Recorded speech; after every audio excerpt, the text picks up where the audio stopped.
He's not. Why would he be doing that? Well, he did I- say, yeah, he's right. He said something in support of masks, but his actions aren't matching what he said. Right. His actions aren't matching his words. Right.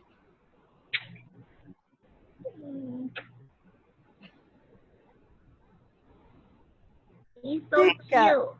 Sheep cat. What the vaccine's going to be? What's that? In a year? Vaccine's going to be. Well, the problem is not so much when a vaccine's going to be, in my opinion, is will the anti-vaxxers ruin it for the rest of us? Fuck them. They cannot get the vaccine. I want a vaccine. No, what I mean is like, will like not enough people get vaccinated for it to be worth it? But the I one- don't think so. I don't think the anti-vax movement is so large that they would outweigh everybody else that wants it. I mean, yeah, you would think, but Dr. Fauci said he was concerned about that on TV the other day.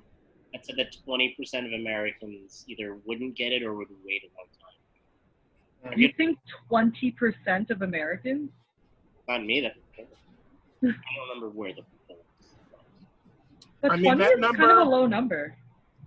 That number kind of tracks, though, with the number of idiots that there are and the number of new idiots that there are because 20%. of the president and everything. I mean, they could just look at the number of people who get flu vaccines and then go from there. I'm sure a lot of people get flu vaccines. Aren't they I would great? say about Sure, 20% of Fauci's- people don't get flu vaccines. Yeah, no, that totally makes sense. I mean, you've got people in the hood who don't like, who believe in some like conspiracy theories and don't like vaccines. Then you've got like some of the Hollywood, like hippie type people who don't do that stuff. Then you've got some people in the Hasid community who don't believe in that stuff. You've got you've got enough pockets like all over that when you add them all up, 20% sounds right. We walked to Williamsburg, I forget the park, Sugar something park, Domino Sugar Park, where the old sugar factory used to be, and we Okay. went Yeah. to Williamsburg, and I think for a full 10 blocks we saw one mask, two, and a sign that said, "Please wear masks." On like a temple. The sign was on a temple. Like it was like in like Hebrew and in English, and like nobody was wearing a mask.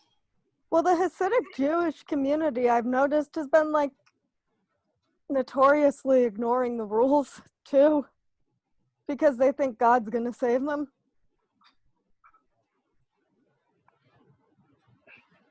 As long as they stay home, just go get sick, but don't pass Just it go on get to us. each other sick. Don't get us sick. Yes, exactly. The problem is that, even if the people who get the vaccine don't get it, like people who are choosing not to get it, kids. Those kids aren't deciding. Yeah. They're not Now, making how their does- own divisions. Now, can like herd immunity work to an advantage to a community that is like insulated, like within itself? Like the Like- Hasidic community. Yeah. I mean, I would say yes, Isn't that Like- where it would work best?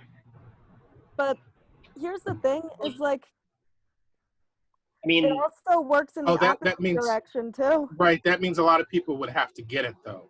A lot of people would have to get sick. Well, no, you could still. Here's like herd immunity works basically like by saying that, like, say, I think what Dr. Fauci said was like 80% of people, approximately, he guesstimates, based on what they already know about the coronavirus, 80% of people would have to either get the disease or get Yeah. the vaccine in order to like basically slow the transmission down enough so that nobody's really getting it anymore. So but, like- yeah, there's no vaccine, so that would be 80% of them getting sick. But that's the problem. That's why people are like, that's why people want to keep like delaying and curve flattening for Yeah. as long as possible, because they want to minimize the amount of people who get deathly ill before there's a vaccine available. Yeah, the herd immunity is not a viable. We should just all get sick and just survival of the fittest. Fuck it. Get it over with. Let Darwin have his way. Well, no. I'll let everyone else Like- do it first, and I'll just like. It's like 1918 called. They want their policy back. Here's the thing. Somehow if it wasn't for the fact that they shop at grocery stores with people that like don't and stuff like and go to public places with people that don't deserve it there, I would almost just say let Darwin have his way with the people who are catching it at Trump rallies. Like, I feel like a horrible person for saying this, but like You're not. but it's like if they're fucking dumb enough to like all give it to each other, just let them get it. Fewer voters for Trump.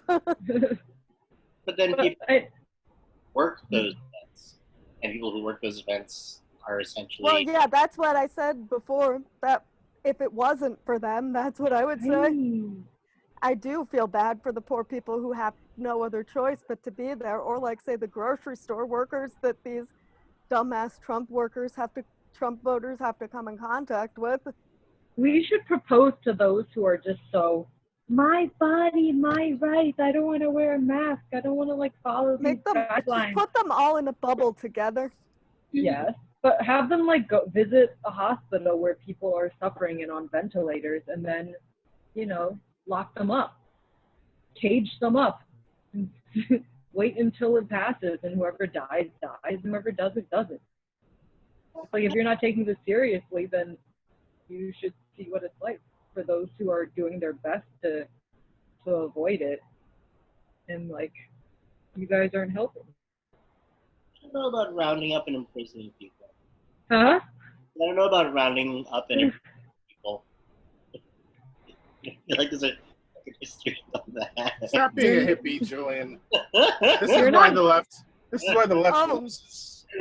Yeah, you and your It's a means fucking to an end. CNN. Jesus It's a means Christ, to an end. Julie. We'll have Try to peace listen to some after Fox we round News. people up.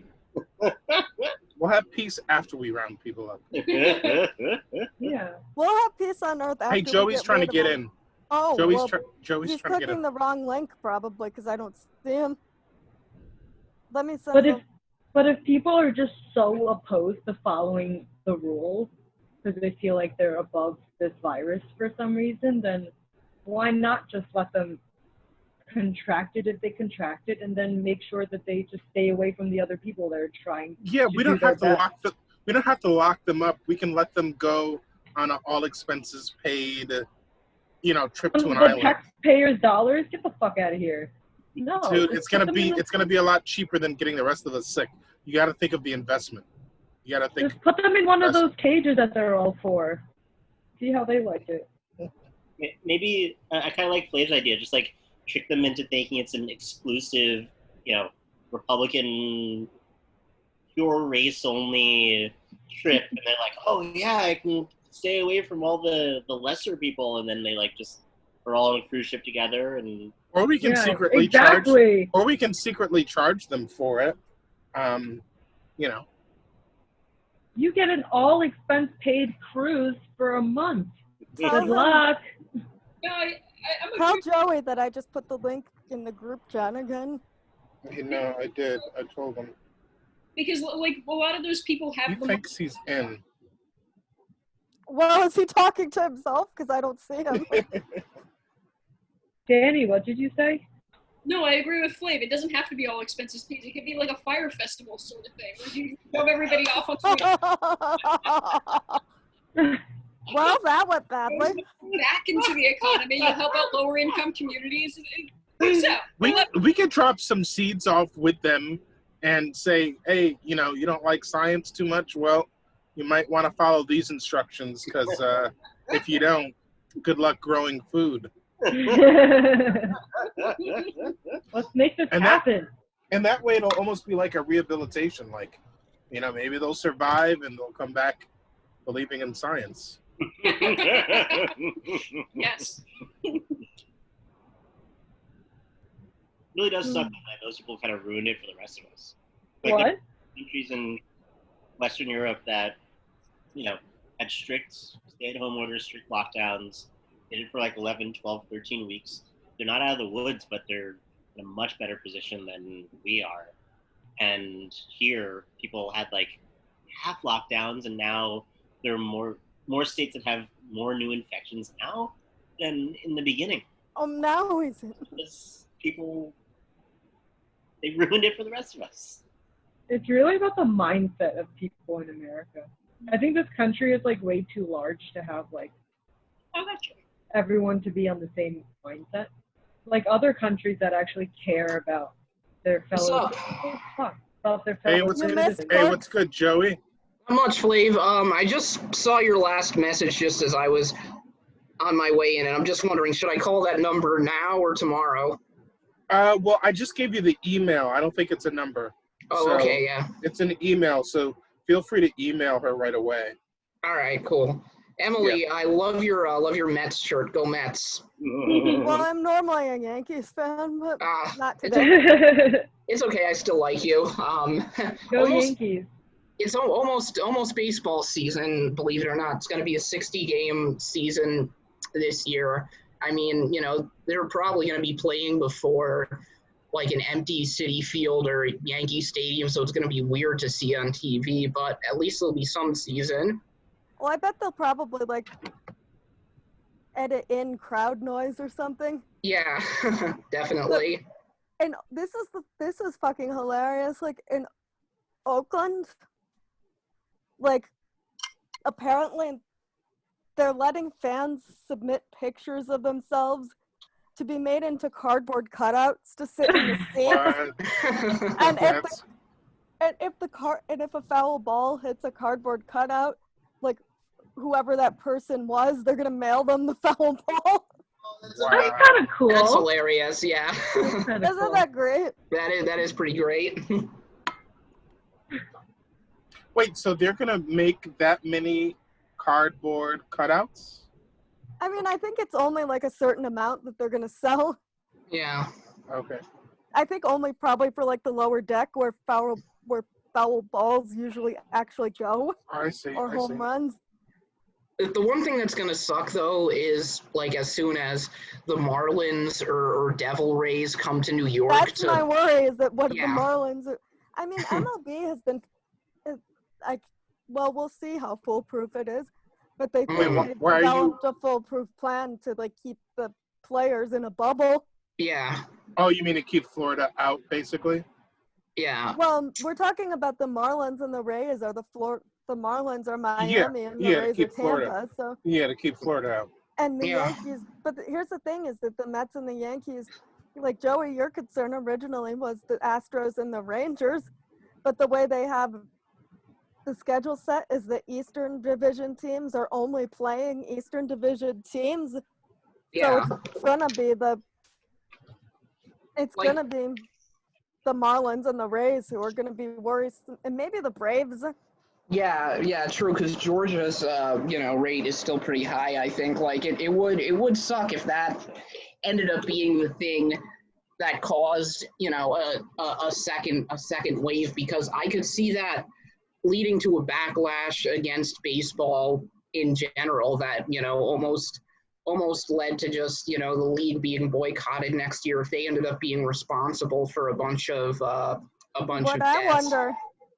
I wonder is how they're gonna work it so that like as far as playing Toronto, Yeah. because I think Canada probably has like exemptions. Like if MLB could say like, hey, none of our players are testing positive, but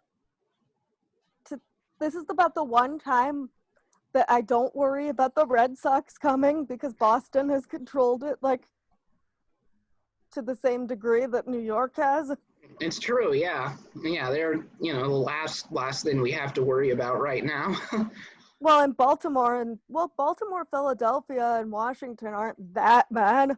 Yeah, we've pretty much controlled it pretty well in, the like I-95 corridor.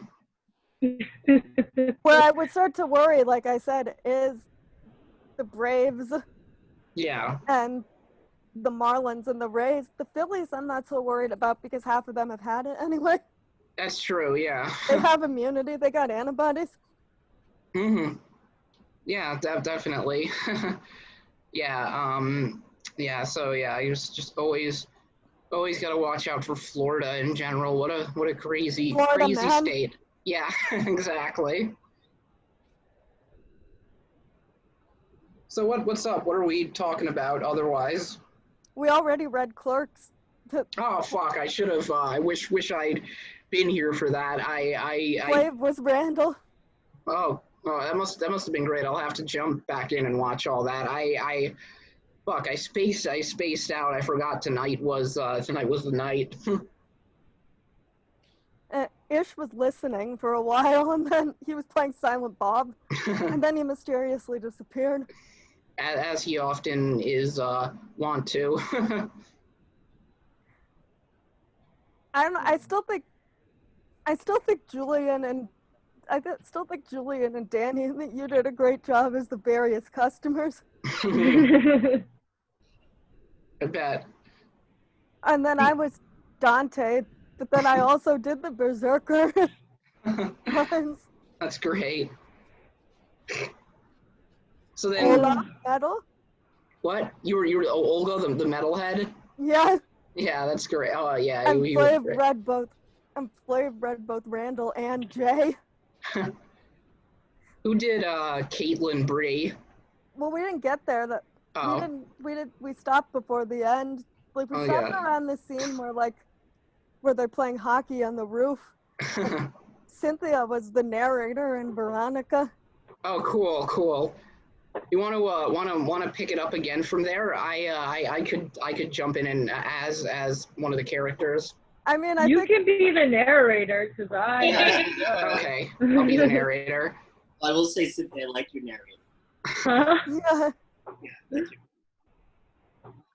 My feelings were hurt because I mean Dante's like trying to cheat on Veronica, and I am Veronica. So It's true.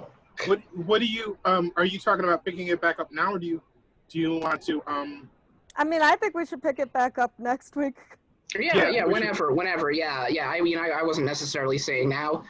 That looks really good, Well, Flav. Is that a pickle you're eating? no, it's celery. I'm trying to Oh. like get to the bottom of this peanut butter, but it's kind of difficult. I thought it was that doesn't Yeah. look like peanut butter. It's like What's that? a quixotic quest for that last little bit of peanut butter that's just stuck way at the bottom. Yeah, I choose the other end. Yes. Sometimes you I, just- Don Quixote, my thy kingdom for peanut butter. Sometimes you just gotta let those hard to reach ships go. No. I'm not pulling that off your hand. It's tough when it's really good peanut butter. Peanut Yeah, butter. exactly. Yeah. No, the last little bits of peanut butter in a jar I made a cocktail with, and it was like a peanut butter flavored-ish cocktail. Really. Wait, Mm. peanut butter what? Delicious. Peanut butter what? It was strawberry iced tea, this like strawberry kiwi soda thing, apple liqueur, and vodka mixed in with a jar of like little bits of peanut butter left at the bottom. That That sounds sounds really good. Oh wait, it's like a peanut butter jelly cocktail. Oh, interesting. I would take a sip. It just sounds like you have like a lot of random liquids left over, and you're like, fuck it, let's just toss it all together. Well, Danny, I think we met a few years ago at a DSA Halloween party. Where it was in Bushwick, right? Yeah, like Halloween 2015. God, feels like a lifetime ago now. Oh wait, was that the year I was Bernie Sanders? Yeah, and you were and your I guess boyfriend at the time or some friend of yours was Hillary Clinton. Yes.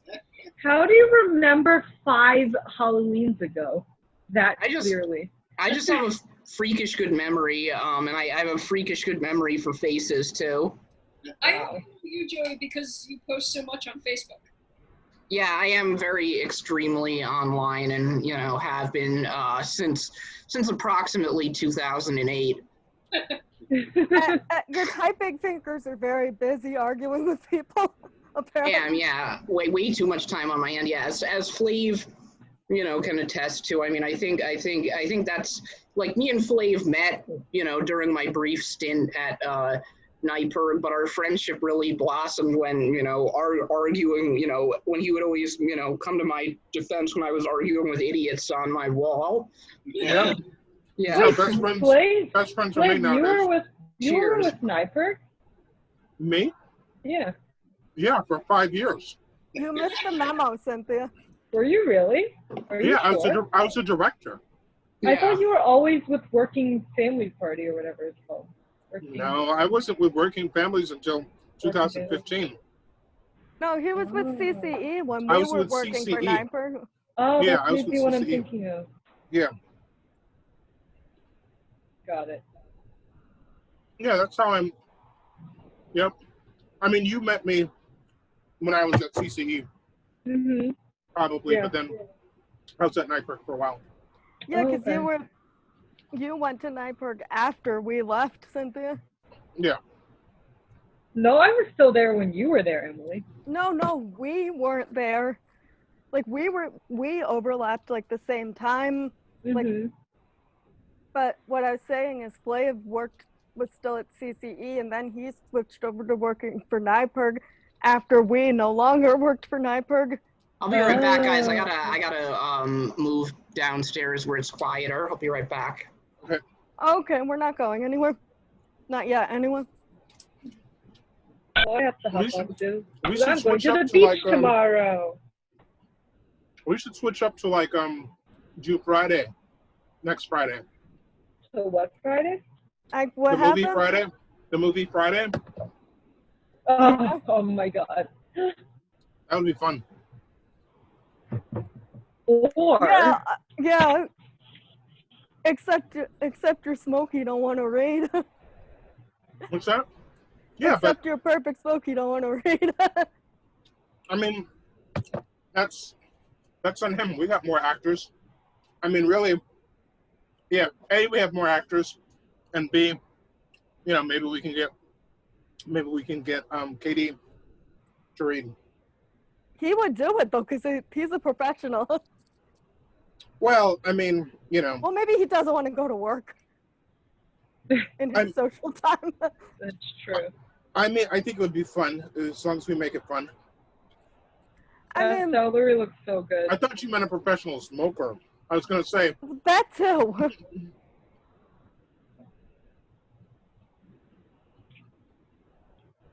I say I'm not getting in that competition with him on screen. Not only would I lose, I can't have that shown in public. yeah, that's probably not as fun as it sounds. Anyways, I mean, I would probably beat all the rest of you, but that's not saying much. I don't know about that, Emily. Maybe, maybe not. Who I else beat Julian. smokes a lot? I mean, define a lot. Yeah, define a lot. What's your version of a lot? I mean, who else amongst us smokes a lot? But I'm saying define a lot. I don't know. A lot is like at least like 5 or 6 blunts a day. Dude, Oh, are you fucking no, serious? that wouldn't be- No. I'm not like that. I'm not Snoop Dogg. That's insane. I have a job. Oh, you guys are, Amateurs. yeah. There I mean, was a maybe- time when I used to smoke every day, but I mean, not I anymore. probably have every day during lockdown, but Yeah, I don't think you don't want to embarrass yourself with the whole. Just take yourself out of the whole KD conversation. If you're talking yeah, about no, if smoking, that's what I said. if smoking every day is like considered a lot, that's not. You're not in a conversation. I didn't say it was considered a lot. I just said that that was probably where I was at the moment. Smoking I thought every you were- day is a lot. Well, to people who don't smoke, I mean, she was saying a contest. Like, I thought you were I trying to was like. joking. I can't tell. You talked about smoking a lot on here. I figured you were Miss Smokes a lot or something. Well, yes and no. Mhm. Like, I'm not, only because, like, except for these past couple of weeks, 99.9% of the time, I'm, like, doing a job where I actually have to, like, appear like I have my shit together. And, but it varies depending on, like, whether school is in session or not. Yeah. Like, Well, I'm that's what it saying back in, I'm trying to remember exactly when it was. Maybe around 2010, but it could have been 2009. When I went to see my friend, a mutual friend of KD's and Ish. When I went to stay with him, you know, he had like a home studio he was using and stuff, and he had like some interns helping out with like the music. And he had one intern that was like rolling blunts for him. And every like time, he paid him to do that. I don't know if they were paid interns, I have no idea. But every time one blunt was finished, he would be demanding like, "Come on, what are you Another doing? one? Like, another one should be rolled." That's And like insane. that was way too much for me. But I was, you know, I was like trying to hang with that. I would be dead. So I mean, that's like way more than 5 or 6. There is a I don't know. YouTuber called, I think, like I wouldn't be Cammy. dead. I just choose not to do it every day because I choose not to spend that much money. If it was other people's money, I wouldn't give a shit. Yeah. I'm just saying, I think I could beat Julian in a smoking contest. Oh, absolutely. Oh no, that's not really. Well, That's that's not, my point. That's nothing. yeah. There is a YouTuber. I forgot her name. Something Cammy, something whatever. She's like a huge pothead, and she did one video where she took like 100 hits in a day, and I was like, 100 oh my God. hits. Yeah, and then like from a bong, from like wax, joints, blunts, all of that. And then another video, she tried to smoke like Snoop Dogg. So you know how in one of his interviews, it's like, you know, I smoke like 88 blunts a day. So she smoked 88 blunts in a day. I was like, this girl's fucking crazy. And she was so coherent, like it was not a big deal. I can't imagine that kind of tolerance. I would Yeah, be broke trying to smoke. Yeah, everyone's just different. I mean, like, in my case, like, I don't think I could, like, smoke like Snoop Dogg, but not for the purpose of, like, not because of the cannabis, because of all the tobacco and that many blunts. Yeah, 'Cause I that's a don't- lot. Because I I don't. personally just don't like being that high. Yeah. Like, there's a certain level where I'm comfortable with, and if I go beyond, it's like, oh my God, it's not comfortable at all. So, Yeah, even at much lower amounts, it's not very fun to me. But I've kind of lost my taste for it. really, even in low doses? I mean, I'm very specific. Like I only You're really like picky. it when I only really like it when I'm drinking, and I don't even drink that much anymore.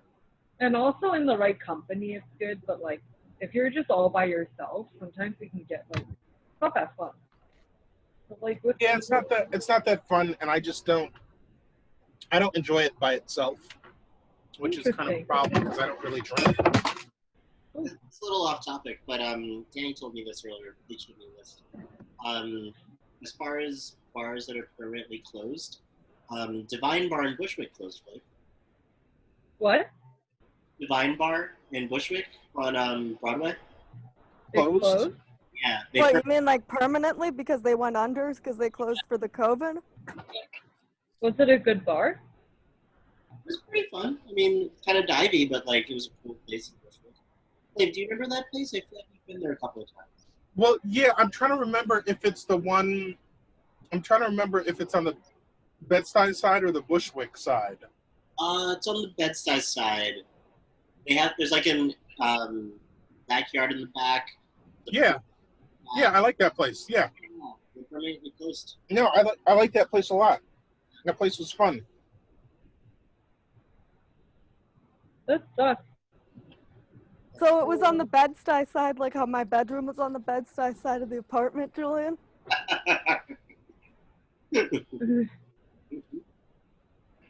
And you were on the South Williamsburg side? You know, speaking of that place, it's kind of odd. Like, I still have someone following me on Instagram who I blocked on Facebook. Oh. I mean, it's not like a big deal because I haven't had an interaction with this person, but it's just interesting. Why did you block them on Facebook? Because they were like talking a lot of shit to me out of nowhere. What do you They mean? Like They attacking just you? like, yeah, they were in my DMs. Like they just started with me out of nowhere in my DMs saying, yo, you need to check this person, or like, you know, do you know such and such? And I'm like, The fuck? yeah, I think so. Like, what are you talking about? Oh, you need to check this person. Don't they work with you? Like, no, they haven't worked with me in years. And like, what are you talking about? And then all of a sudden it was like, oh, you only check people. You never like check, you know, people who are like liberal or like progressives or whatever. And I'm like, dude, I have no idea what you're talking about, but I'm like literally trying to work right now. I don't have any, So any wait time. a sec. Any Was this time for person this? like? I'm confused on the segue. Was this person like somebody you met at this bar that Julian was referencing or something? Well, I think we've hung out. Yeah, I think we've hung out at this bar a few times. Okay. I think that was like his like semi go-to place. But yeah, it was just like very odd. It was just like a very odd. When he says situation. check this person, what does he mean? Oh, like I'm supposed Fact to like check them. Oh, Moderate your okay. own. no. Like, I mean, check them, like, you know, like tell them about themselves, or like, you know, What? put them in their place, or that kind of thing. Like check them. Tell them to check themselves before they wreck themselves. Yeah, no, it was very odd. Like I almost That's a like weird thing to wondered say. if the person was like on drugs or something. Was this today it's like- that this happened? No, this has been a few weeks. Been a few weeks now. Julian knows who I'm talking about. It was very odd though, because it was like in real time. Like he keeps like acting like I'm supposed to do it right now. Like, first of all, like as if I'm monitoring Facebook every moment, and as if like the moment something comes up, I'm supposed to know what's happening in real time and like get on it. I'm like, I'm working, you know? Like, I don't know how other people have their shit set up. Maybe other people, like, I don't like the fucking noises and like all the And alerts bells and all that. whistles. Yeah, and all that bullshit. If I happen to be on, I'll see something, but other than that, I don't get alerts. I don't get alerts. So even if you know my name is mentioned or something, unless I'm physically on it, I won't know. You don't see it? But then it's like he's acting like I'm supposed to hop on like right away, since he's telling me this stuff, and I'm like, this What a is the most strange ridiculous guy. thing. No, it was very strange. And I kind of told this to a woman about, like, I was like, you know, I've never had someone hop in my DMs and like be this like angry with me. That's normally like a thing that happens on Facebook where it devolves into an argument. And she just kind of like, not really laughed, but she was like, you know, as a woman, like, I've been like threatened in my DMs, like, you know, many times, you know. What? For what? I don't know, For just being a like, woman? DMs on like Instagram? no, I assumed Facebook. I don't know. Probably, I mean, in Or general, like, In general. okay. whatever social media platform. I don't know, like when men like disagree with you or whatever. I don't know. That was just very odd, but Yeah, men are idiots. yeah. I remember I went to this guy's house housewarming party once. Uh-huh. And Is this someone I know, Julian? I don't think, yeah, it's possible. I don't think so. Maybe somebody I met them once but don't know So or something. new apartment, he invites a bunch of people. There were a lot of people that he or friends of his invited that he didn't really know. And every single party guest, he introduced himself as, "Hi, I'm so-and-so, and I work for XYZ." I know who you're talking about! Is that who Flav is talking about? What? Is that who Flav is talking about, or this was a different guy? No, same person. Wait. I was thinking, I was like, is it him? But I didn't We're wanna- not talking about the person who was like, excuse me, good sir. No, not that guy. You Not know. that person, okay? But he did this so often that one of his friends decided to kind of screw with him for a little bit. So the guy that Flav's talking about, he's like in his room, and one of the party guests, he was like explaining some things in the room. And he's like going on about his job, like, I do this, I do that, blah, blah, blah, blah. And so the guy's friend walks in, turns to the party guest and goes, "Oh, not to interrupt, but like, you should really listen to this guy, because I don't know if he told you, but from so-and-so." And then the guy that they're talking about, but actually the party guest goes, "Oh yeah, that was the first thing that he said." And then the goes, "Oh really?" Can't stop talking about his job, like kicks them both out of his room, just shuts them. But So he got the hint. So he's not that dense. You'd be surprised. This sounds like a clusterfuck of a situation. Or at least like somebody who doesn't really like understand like social cues or something. Well, it sounds like he does, because when the other person mentioned it, he was like, oh, I get it. Someone described it in a good way, that he doesn't when he argues with people on Facebook, it's not in good faith. So he'll do this thing where what I consider he's purposely misconstruing what someone says and like fucking with them. You know? Like, Isn't that like a strongman fallacy? yeah, no, he does a whole bunch of that kind of stuff. So yeah, or a red herring or whatever you call it. So like, let's say, I'm trying to think of an example. What's an example? So like, let's say there was the thing where the Karen woman, I think her name was Amy, had her dog and she was like pulling The one the in dog. Central Park where the guy Central was trying Park. to tell her to Yeah, put a leash yeah. on the dog. Yeah, and so someone in the thread said something about the dog. And then this person goes off about how you care more about dogs than like people of color. And they try to explain themselves like, no, that's not, that has nothing to that's- do with it. that's not what I meant. And like, the other stuff had already been talked about. And then he just like keeps going off about, just people like caring more about the dogs and like how they don't care about people of color. And it's like, I can't tell if he's trolling, like on That purpose, sounds like trolling. but he does this all the time, and it's very odd to me. It's very Like, is it odd, trolling but it's not in a trolling kind of way. It's almost like he doesn't get cues, or he has like a screw loose or something. It's like And he does- inadvertent trolling because he doesn't get cues or has a screw loose. Yeah, and he does this like all the time. All the time. Julian, Someone remember? what confounds me, just before, not to interrupt you, Cynthia, but like, oh, I work for XYZ thing. I feel like that involves picking up on social cues and like interacting with people every day. So it just, I'm confused by the fact that someone could work in that field without Understanding social cues. Yeah, but you can work in that field and and maybe be effective in certain ways and not others, right? It's like you make enough contacts, you work like hard enough, like you know how to like be persuasive and like things like that. I don't know. It's very strange. It's very odd. I I've don't given remember the first time I met him.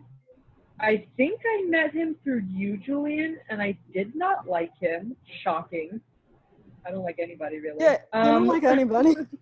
No, but I didn't like him, and I forgot why. I don't know if you remember this, Julian, when I met him. And then I was meeting up with a friend at a bar, I think in Brooklyn. And he was like, "Oh, I'm bringing along a friend," and it turns out it was him. I'm like, "Oh, Well, I hate that this was guy." awkward. And I think I told you about it. And it was just so crazy because, like, what a small world that this person that I don't ever want to really interact with would be the person I'd have to be forced to interact with. Well, I've run into him at least 3 times accidentally, either in bars or. That's crazy. Yeah. That's too much. Are you It's sure like he's to the not point where it's stalking not you? accidental. Exactly. Well, It's Wait, like but not accidental. within what time span though? I don't know, maybe the last 3 to 5 years. But to be fair, his office is close to mine, so maybe. Oh yeah. I mean, running into someone 3 times in 3 to But 5 years is even not like. still, I've worked near people and I never run into them accidentally. Yeah, that's true. It's just, Well- the city, there's so many options. Like to run into someone that often, it's on purpose. Well, it depends. Like if you go to certain bars all the time, then yeah, you're gonna run into people. Like if you met, like if There's you regulars at bars in the city, so yeah. But I don't think he was a regular at wherever you bumped into him, is he? I mean, if he was more than I was, because most of the bars, except for Divine Bar, are places that I don't really go to very often. Like there's one in one part of Bushwick that I rarely ever hang out. Just ran into it. what bar was it? Near the Cobra Club. But see, like that's like a very popular destination, and like so is the Cobra Club. So it's like, and it's got like karaoke. So, running into someone at the Cobra Club or at a bar near the Cobra Club is just not like the wackiest thing. But there are so many bars in the city. The odds are kind of low. Yeah, but not if you hang at certain places. I'm never gonna go to a bar in the Bronx, so that's like out of the question. Never gonna go to a bar in Staten Island. That's out of the question. If I go to a bar in Queens, it's probably gonna be Ridgewood, so that's like a smallish kind of like area. And then there's just certain popular destinations in Ridgewood, in Bushwick that I'm gonna go to. Maybe in Williamsburg. So in other words, I'm probably not apt to run into you at the Mexican restaurant out in Jamaica, where that's near my job. Yeah. No, that would be odd. Yeah, see, that would be odd if you ran into me in Jamaica, Queens. Like, No, but Julian said he ran into him in bars that he doesn't usually go to. So it is weird. Oh, well, I guess you were in his. But you said it was near his job, though, near his stomping grounds. And when I run into him on the train, it's near where we both work. But like as far as bars go, that area of Michigan, you don't usually go to. You said. Yeah. He's in love with you, Julian. He's stalking you. That's just weird. Well, I don't think Julian reciprocates for multiple reasons. And wait, is the place in Jamaica that you're talking about have iguana in the name? No, I think I know what you're talking about, though. Jamaica, yeah. But No, it's like restaurant. it's like Don somebody's or others. I don't go to Those, I think. like a handful of times, but it would have been weird if that was the same place. Yeah. But like, for instance, to give you an illustration of how like unweird it is, like I kind of had a feeling that Julian was going to mention the Cobra Club or somewhere over there. Yeah. So it's like, you know, It is a place where a lot of yeah, if you're into that area, it's like very easy. Like if you go out in Bushwick, you probably go there.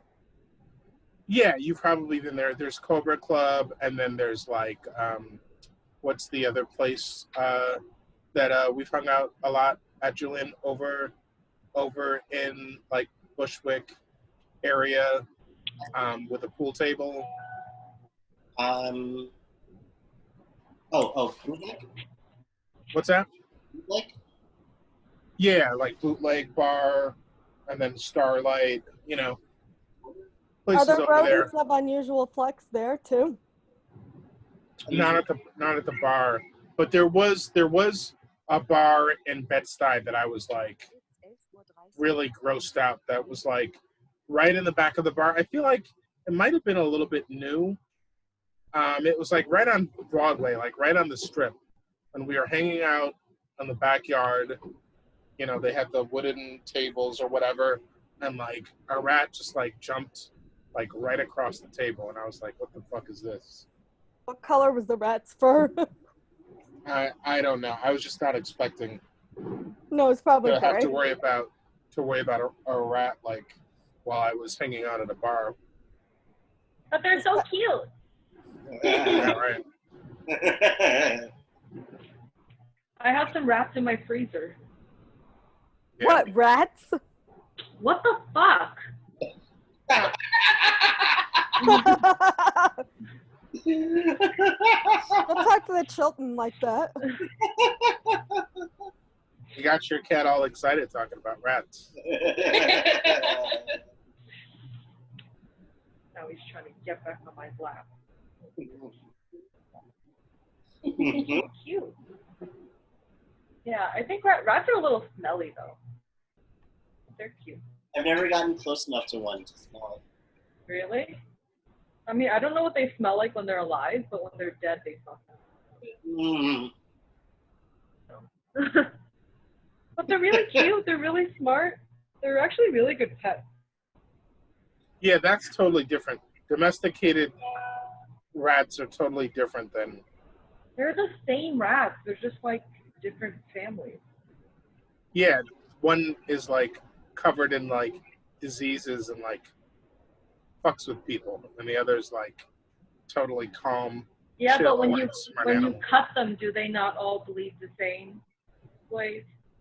What, I'll are you tell accusing you. me of being are Just you tell because you. one is lower on the socioeconomic status doesn't mean that they're not the same rat.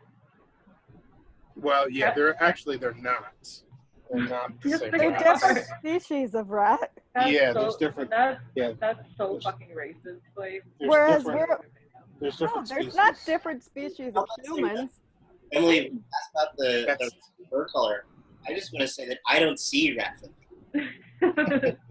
You don't see what? Rat fur color. You don't that's see even rat- more racist.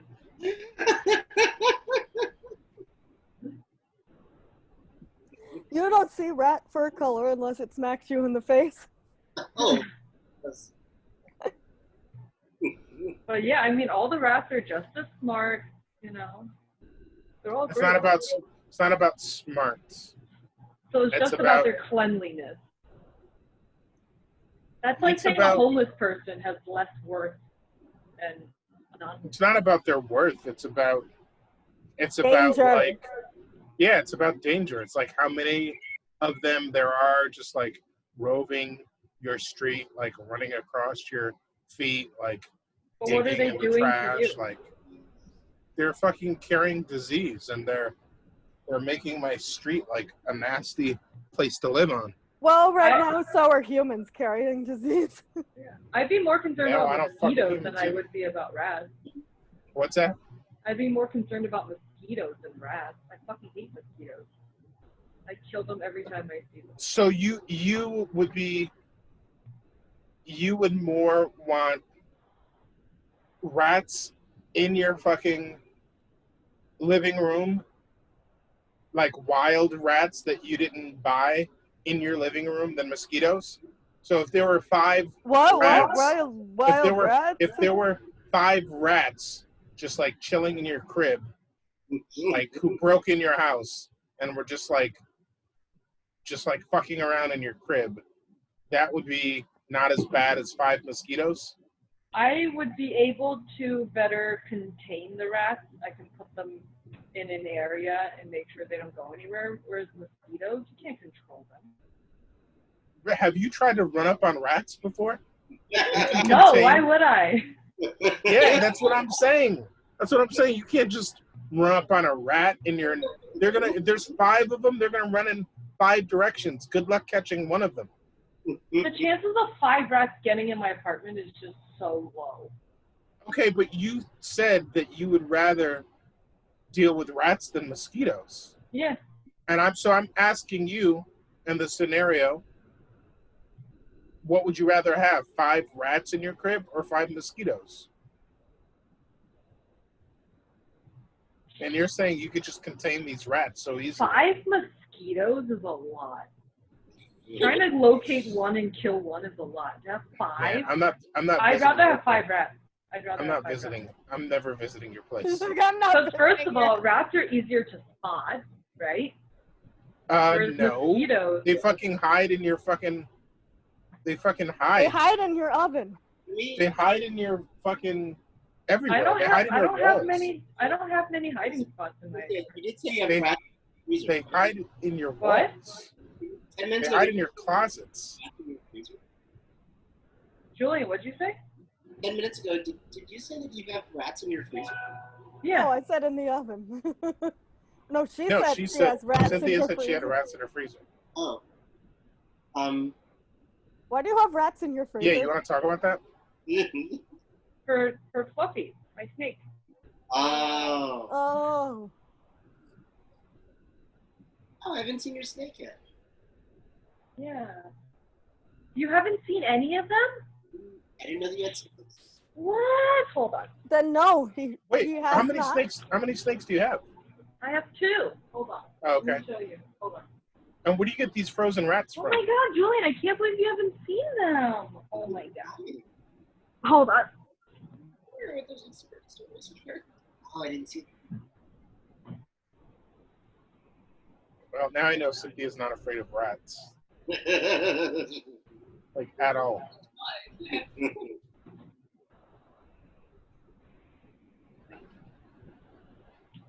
This is Fluffy. Oh. Where's Fluffy's head?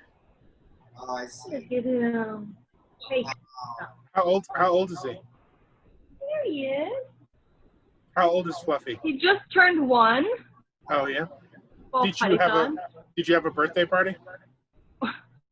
Yeah, in quarantine. No, he was in shed on his hatch day, so I just left him alone.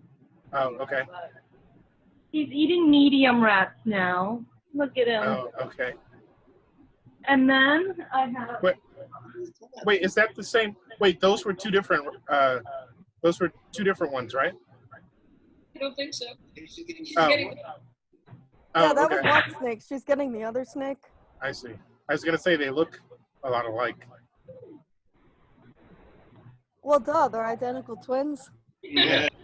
Never met snake twins before? I mean, I'm sure they're a thing. And then I have a boa. Ah. Same. How old's the boa? 4 months. 4 months. He's Okay. a baby. Do they get along? No, they're in separate cages. Oh, okay. Is that like Look at him. He's beautiful. You see him? is that like you have to do that? Huh? You have to do that? I mean, they're not really the type to commingle. I see. They don't I like think- to be social. They They don't like. don't like to chill and like learn. They don't He's like that. eating Things for mice. each other. Chill. They don't like to. He's eating mice. What's his They're name? not the same species. This Oh, is so a they don't- boa. So they don't get along or they don't chill. They don't hang out together. They don't hang out. They don't. They probably can't.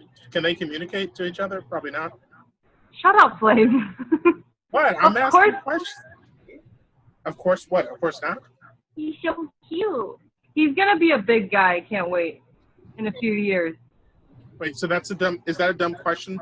That species that because they're different species, so Yeah. they can't I'm sure they can communicate, hang out together, but but they definitely can't communicate to each other because they're different species. I don't think so. I should warn everyone I'm pretty drunk. What's up? Oh man, what'd you drink? See what you're missing. Woodchuck hard cider. Oh, I missed that. That was my first. But seeing other people, hearing about other people's drunkenness, always makes me want to get drunk. I got some Jim Beam. I could get in on, and you know what? This glass. Nice. There's something about nice glasses that make you want to like take advantage of a drink. My mom has these fancy wine glasses that are like shaped a certain way, and like there's just a certain thing, and she was like, you can pour like cheaper wine in here and it'll taste like more expensive wine. Yeah, because there's totally an art to it. It's just very, sophisticated. Like, like pouring a beer in a glass and making sure you get just the right perfect head. Like, that's just very like making sure you don't you don't waste half the beer on foam. It's like it's a real art form. So I totally get that. That's why glasses are fun. Yeah. This glass is really fun. This glass actually, Joey, you being a Connecticut guy, this is the city of Bridgeport. That's like on the glass, the city is etched in. Oh, nice. That's like it's a map of Bridgeport. Oh, cool. Where did you get that? I got this when I did the Ned Lamont campaign. I was gonna say maybe from Bridgeport. Ned Lamont, that's awesome. You were going door to door for him in Bridgeport. Oh yeah, I ran the canvas in Bridgeport. Most I've ever worked in my life, like 80, 90-hour work weeks. It was pretty crazy. Oh, that's wow, that's awesome. He was my man back in 2006, running against Joe Lieberman. Oh right, yeah. I think you were telling me about that. Yep. Yeah, because that was when I was working, making phone calls, surveying people about who they were going to vote for when people actually answered the telephone. Mm-hmm. And that, even before he was president, I think that was the first sort of hint we got that Obama was going to be a disappointment, because Obama had been, campaigning for someone else in Massachusetts, and he was going to New York, and he had a day off in between, and he couldn't be bothered to like stop in Connecticut and actually come out for Ned Lamont. I mean, he didn't endorse Lieberman, but he also didn't, come out in Lamont's favor either. And then Lieberman, that, asshole, 2 years later returned the favor by literally almost becoming McCain's running mate. See. Yeah. Well, a man has a day off. It's true. Day off. Yeah, and I guess I can't entirely blame him. I mean, I spent 18 years in Connecticut, so I couldn't blame someone for wanting to spend their day off any place other than the good old Nutmeg State. Well, yeah. If there was tweeting back then, he could have just tweeted on his day off and been like, tweeted support. Yeah, exactly. Yeah. I mean, I'm sure he could have done something else, like told his press person to put out a statement of support. Yeah, exactly. Now, let me be clear. I would like to wholeheartedly tweet my endorsement of Ned Lamont.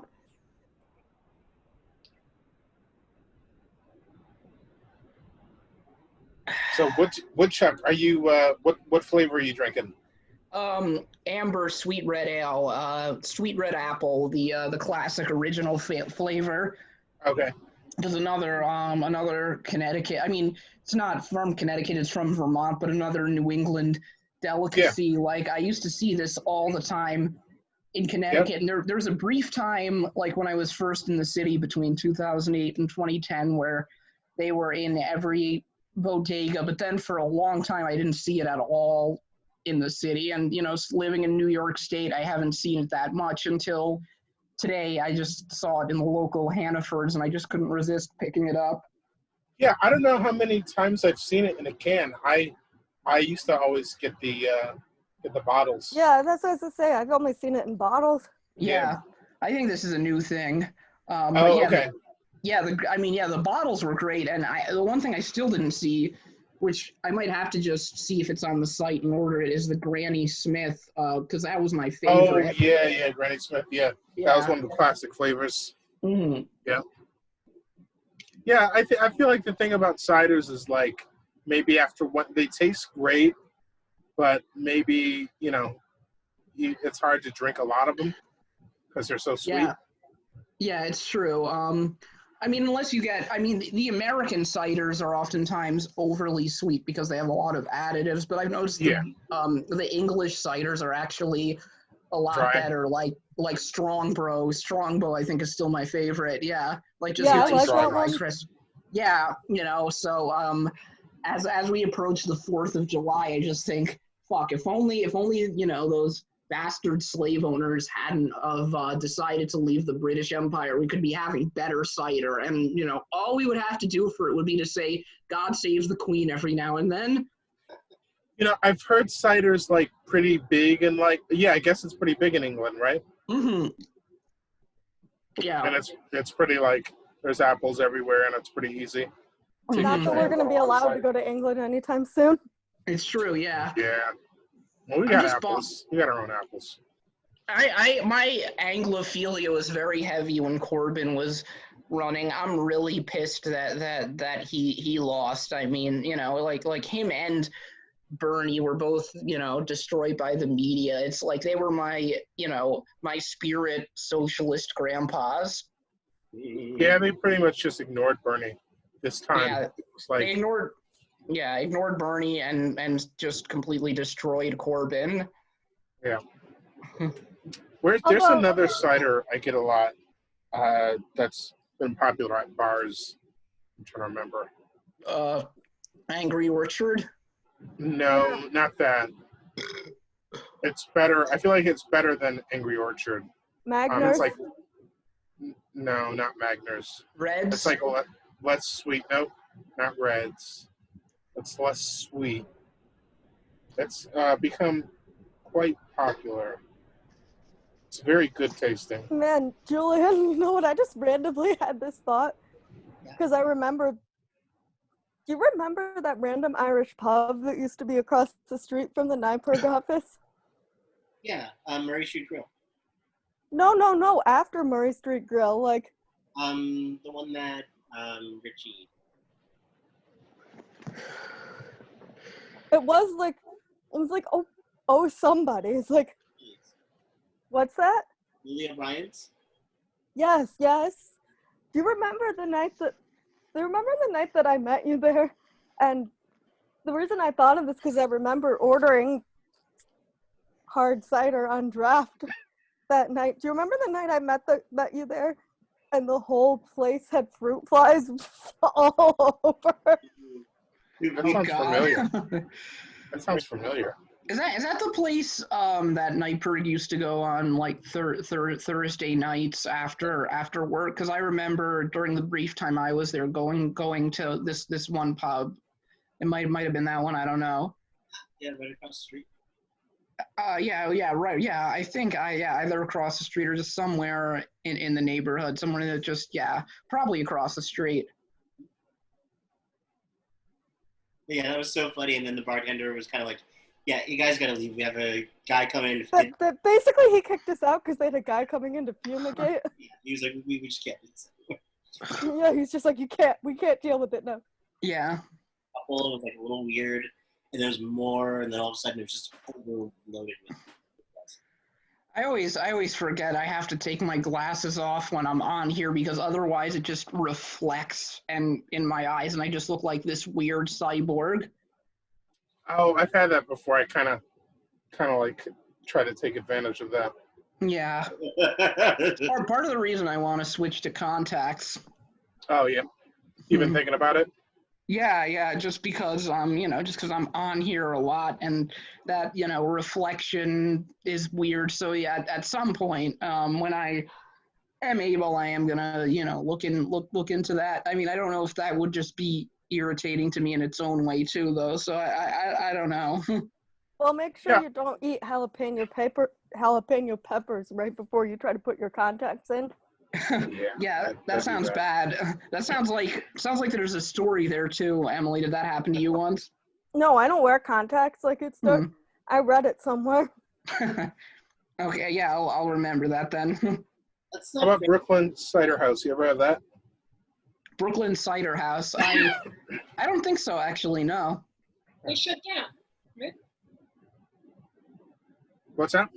They shut down. They were one of the ones hit by the pandemic, right? Oh, were they? I didn't know that. Yeah. No, I was just. Oh, okay. That's They were too saying bad. they have who a shut still down? bone dry. It's Brooklyn Cider House. Oh. They had a still bone dry that was like astonishingly close to white wine. Nice. Yeah, I mean, it is referred to as wine in some places. Like in Germany, cider is just referred to as Apfelwein. Oh, okay. Yeah. Which basically means apple wine. Basically, yeah. Yeah. A lot of things just sound more badass in German. Yeah. Du bist ein Scheißenkopf. Yeah, yeah. Do you know what that means? Not off the top of my head. What say again? Du bist ein Scheißenkopf. Okay, I don't. My German is rusty. What does it mean? You are a That I am guilty as charged. Danny No. basically wished him to be a cyborg. Wearing her glasses, so now I too can be a cyborg like you folks. All right, cool. Yeah, I guess we'll be cyborgs together then. Wow, actually, I'm less of a cyborg in here. I went down to the basement, and the lighting is better in here, so it's has less of the cyborg effect. Only when I tilt my head slightly. Oh my God, Julian, you're wearing glasses. Join the team. Emily, you're the only one not, and Danny. Put on some glasses. He has mine. So Huh? Oh, those are yours? Yeah. Oh. I want to get LASIK Cider boys. surgery. What? Don't you have to get that redone like every 10 years? I had never heard about that. I hear it's worth every penny. What's up, baby? Cider I think Boys. How about insurance Cider covers Boys? part of it. What? I know. I was asking him if he's ever rocked Cider Boys. Cider Boys. I may have at some point. It sounds familiar. The funniest part is I'm not sure they don't notice. You're not muted, guys. Oh, We hear everything you're saying. I know. That's I still can't get over this. Did you guys see the clip of the time we were talking about customer service and Flav just didn't realize his mic was muted? Or was not muted. It was not muted, yeah. Like, I literally thought he was just playing a character because he was like calling and complaining about his character. Yeah, and how it had been wrapped in like too much plastic or something. No, he said it was stepped on, but then he sent a picture of the cake. It was literally just the frosting that was like smushed a little. I would have eaten that cake. No, the whole top. The Flame, whole I saw the plastic picture. The cake top. was perfectly intact. I had the fucking cake. You just saw a picture. You said you Tell threw me it out. about some picture.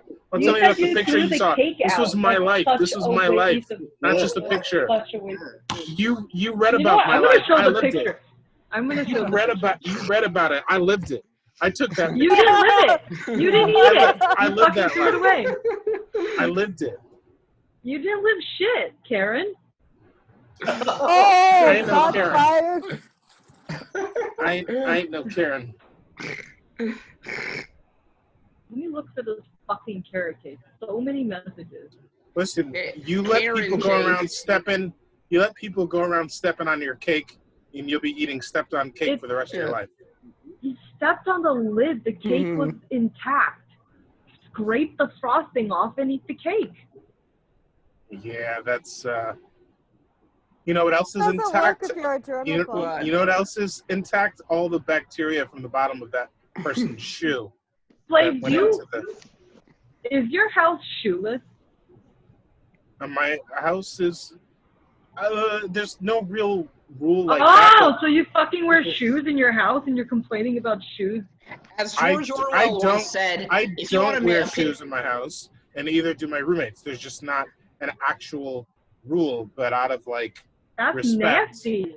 I would just like to Yeah, quote yeah, George. we don't wear shoes in our house. What are you talking Yeah, about? but if there is no like actual rule, that means someone who comes in with shoes, you would allow them to just walk around. I just, I think this is an appropriate moment to quote George Orwell in 1984 when he said, if you want a picture of the future Winston, it is a boot stamping on a carrot cake forever. See, There you go. Yeah. a boot stamping That on a sounds carrot like a cake forever. fake Is that what you quote. want? Is that what you want, Cynthia? That sounds Yeah, like a fake exactly. quote. If you want a vision of the future, Winston, imagine a boot stamping on a human carrot cake forever. You see, Yeah. that No, was I a don't sign. see anything. That That was doesn't a mean anything to message. me. You heard it That here was a first. message. That doesn't mean See, anything. first you let them stamp on your carrot cake, then you start licking that They boot. didn't do it on purpose. It doesn't matter. You really They just did it on deprived purpose. yourself of a carrot cake instead of like. And then Dude, the Queen, I'm- and then And the then King you of gave the England mouse a comes cookie. and implements a tax on your carrot cake. That's what this 4th of July holiday is all about. Cynthia, say this line, please, sir. May I have another? I'm trying to find this picture. Say it. No, I'm good. I'm not so greedy that I need a stepped-on carrot cake. It's not about being greedy. It's something you paid for. Yeah, It's I wasteful. didn't, I didn't is pay what for it. it I got a is. refund. I got a refund for that carrot It's cake. wasteful. It was Well, wasteful that's the their moment they fault for stepped on it. stepping on it. Yeah, They didn't exactly. do it on purpose. Yeah, but they could have noticed that they stepped on it and gone and Yeah. gotten another one. Yeah, They exactly. could have, but they probably Exactly. saw it and was like, "Oh, it's not really that damaged, so that's okay." Yeah, that was a really great decision on their part. Okay, here we go. Yeah. This is the picture. Tell me that cake is not fucking intact. You can't even tell through that picture. Yes, you can. No, you can't. It's You can't just even the tell. that is fucking intact. That is not can't- smushed at all. You can't tell. Slave, you I'm can't looking at tell. the picture right now. It is intact. You No, can't tell. you saw the picture. That's a two-dimensional rendering of a 3D object. You can't Yeah, even but tell. I know what a smush cake looks like, and that is No, not you don't. smush. The You never shape You had a- didn't is the see same. the side You've of the never cake. had a smushed cake. Yeah, no, I never have. Well, like, They don't- there's an argument here. Huh? Exactly. You never had someone step on your cake before. No, I've never been disrespected like that. But if someone Exactly. stepped on this, delivered this to me, I'd still eat it. You can't tell what that really looks like. You're not I'm looking seeing at it right the. now. You're not You're seeing. not seeing the nuance, apparently. Well, it's not about nuance. You can't even see the depth of the. It's like all the way in there. It's like Yeah, but not this part. This is the thickest part of the cake. And then it goes down to the thinnest part. It's still the same.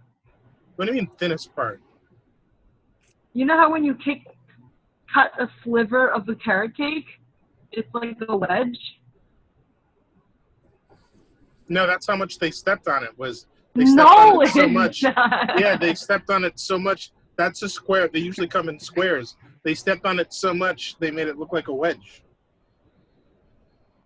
They Have don't you ordered wedges this carrot cake before? all the fucking time? Yeah. It looks like a perfect wedge to me. Yeah, that's what it looks like, doesn't it? I'd still eat it. Because they didn't Well, step I'm sorry. on the cake. They stepped on When's the your lid. birthday? When's your birthday? I don't have a birthday. I'm gonna get you some carrot cake because you obviously love carrot cake. No, I'm not really a sweet person. You don't have a birthday, so you're just like some sort of, entity or state of mind that has always existed and will always exist. You're just, So you- I'm God, yeah. yeah. You know okay. what? I see what it is. You're really punk rock. You like rats and stepped on carrot cake. I don't like stepped on carrot cake. I'm just not so picky that I would not eat a cake that I Picky? paid for that wasn't really touched. Wasn't really touched. You don't know how much of the stuff on the bottom of their shoe Punk got rock. into that got We into that should cake. do we should do Ghost World at some point for one of our screenplays, and since Cynthia would be a perfect Enid. You know, it's not like I'm some modern punk dickhead. This is obviously a 1977 original punk look, but I guess Johnny Fuckface over there is too stupid to see it. Never seen that movie. Oh, that's a classic. Sounds You cool. should see it. Wait, what Yeah, movie? Ghost World with Oh, I Scarlett haven't seen it either, actually. Oh wow. Geez, I guess not a lot of punk rockers in here. When did it come out? It came out in 2001. It was with Thora Birch and young Scarlett Johansson in the lead roles, Okay. and then Steve Buscemi plays this older guy that Thora Birch goes out with, and he's like this, like Gen X / boomer record collector, who apparently goes out with 18-year-olds. Okay. Yeah. Does he like? It's not where that famous Buscemi meme comes from, is it? Like where he's pretending to be cool, like the how do you hang do out with, fellow like- kids meet? Yeah. No, I actually, off the top of my head, don't remember where that meme was from. I think possibly 30 Rock, but definitely not from that movie. Okay. No, in that movie, it's the opposite kind of. It's more like she is like, a millennial, or I guess ex-ennial, since it's still 2001, who is very retro. So she wants to be, more like him. Right. Yeah.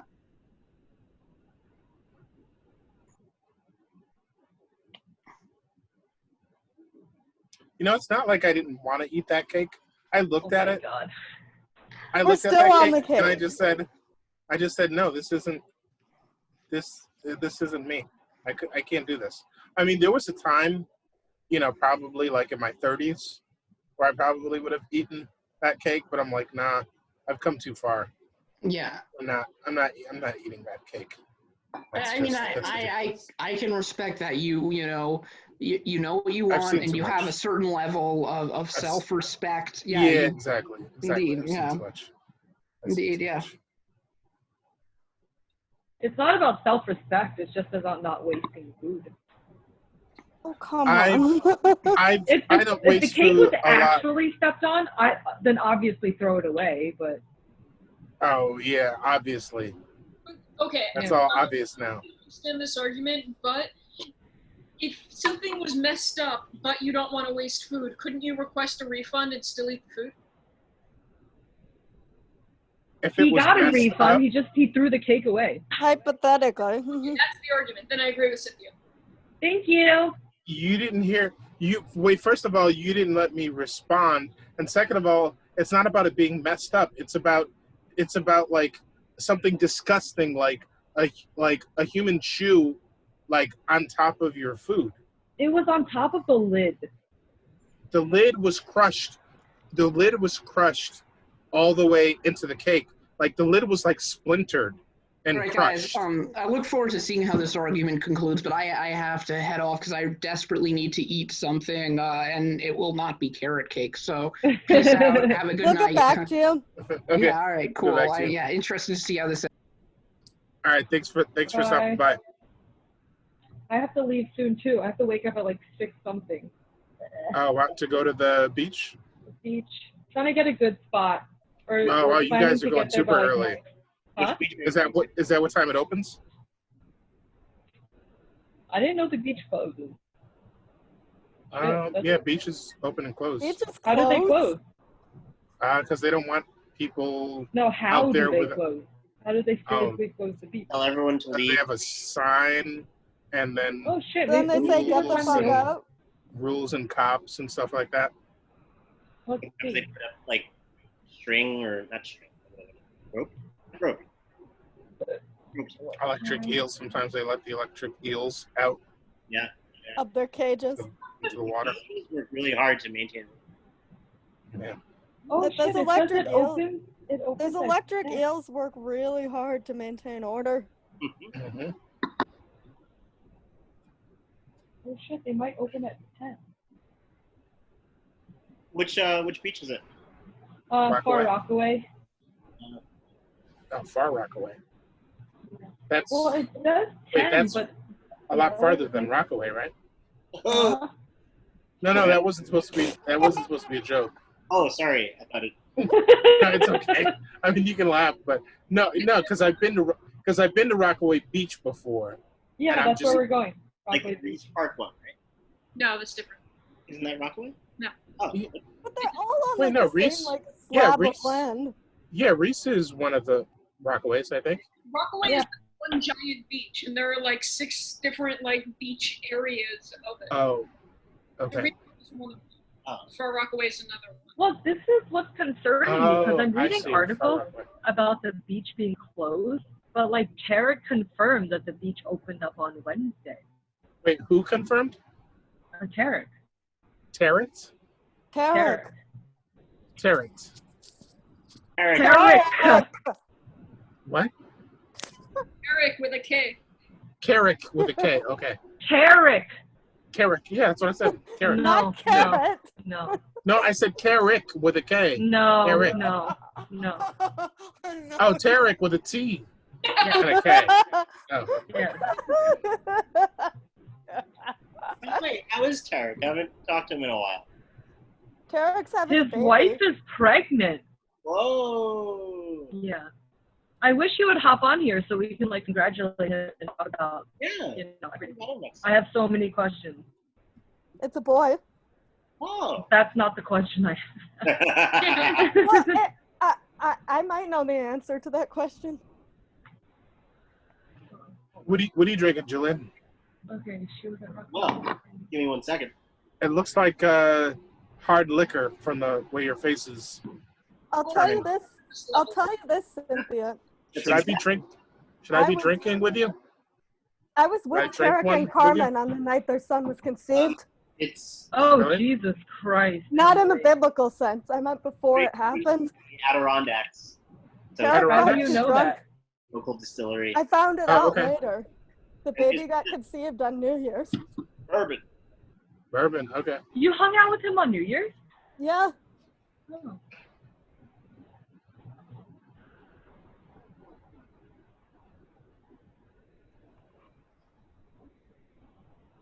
Except I faked that because there was nothing in there. Well, Bad luck. The heart and the cheers is Is there. it bad? All right, hold on. So I'll have to go get some.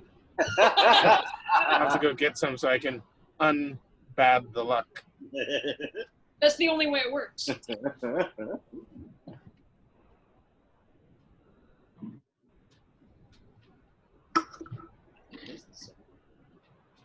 Me too. Try. Oh yeah, you're Finished mine last night.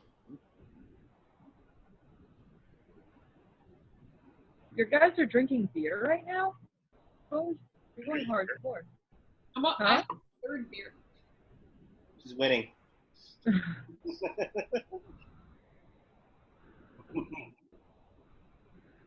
What time does the Julian. beach open? What?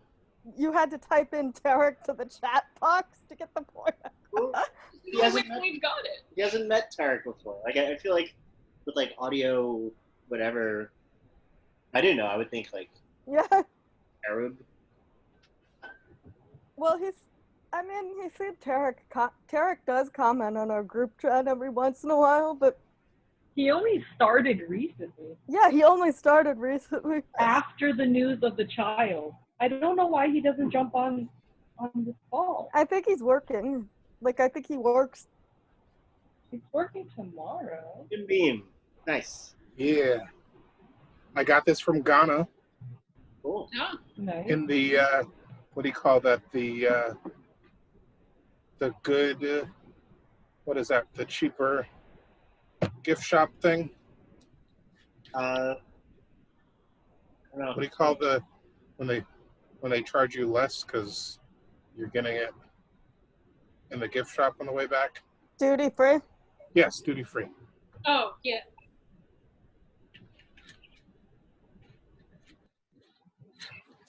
Have What's you that, guys like a ever finger? been to the Rockaway Beach? There's again. Yeah, I've been to Rockaway Beach. Did you go when it first opened? Like, I don't know about when it was first. When did it first open? No, I'm saying, did you go like when the beach opened up, like for the day? In the morning? Yeah, I'm trying to figure out what time it's Nah. opening. I don't think it was in the morning like that. This is a great local business called Lifted, LFTD. This is cannabis infused. Oh, Oh, This that's is so the- cool. This is a black-owned business. nice. Young woman Where are owns they this. located? Go to Instagram, hashtag LFTD to find her. Specifically, if you go to hashtag highly LFTD, you can definitely find her. You'll see me under one of those hashtags singing the praises of this product. But she also has some, this is the non-alcoholic version, but she's also got some that are alcoholic. And she ships as well. Wait, so that's just like cannabis infused liquid? Yes, this is just It's tea. juice. Yes. Tea. This LFT.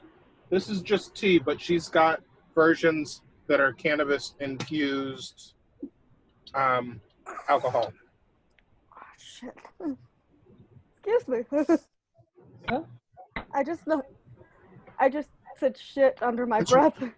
It's really good. Oh, darn. This No, I almost this- broke a glass bottle. is sorrel, which is like basically hibiscus. It's very good. It's like a hibiscus gingery kind of drink. Do you order it? Yeah, you can DM her. Okay. Oh, cool. And Tell she her ships Flav- it to you? Tell her, well, you can get it shipped or you can get it delivered. Tell her Flav sent you. How strong is it? I thought you don't like cannabis. I don't consume it as much as I used to, and I don't really like it without alcohol. Oh, okay. Is it strong? Like strong edible?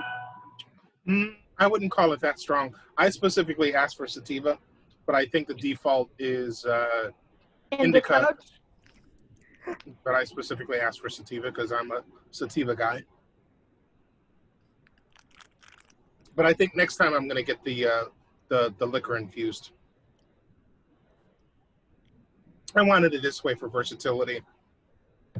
And, I was just silly enough to think maybe in this version I would like it without the alcohol, but I'm still on my alcohol only ways. That's the vibes. Uh-huh. Meanwhile, Very good though, very tasty. I have the opposite problem. I feel like the bad canvasser because I all but stopped drinking practically. Yeah, I hardly drink either. This is I came back, this bottle has been here for like a long time. I came back in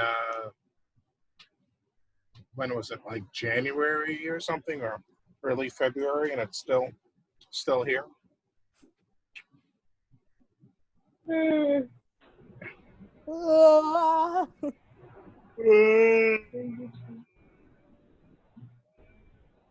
Oh, there, you got us. What? The, The yellow box? border. Yeah. What are you talking about? The border that shows who's speaking. Yeah. Oh, okay. Caught Cynthia's yawn and caught Emily's yawn, and then I started yawning, and then I gave up. It. This is ghost mode. Oh no, Emily's a good girl.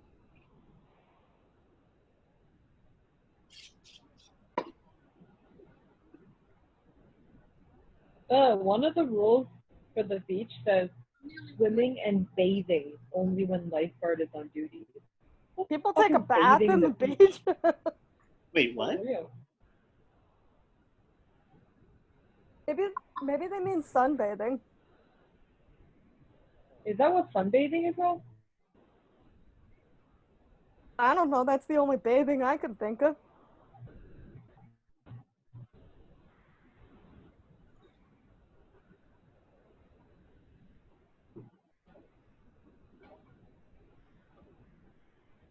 All right, guys, I have to head off, but it was great talking to you guys.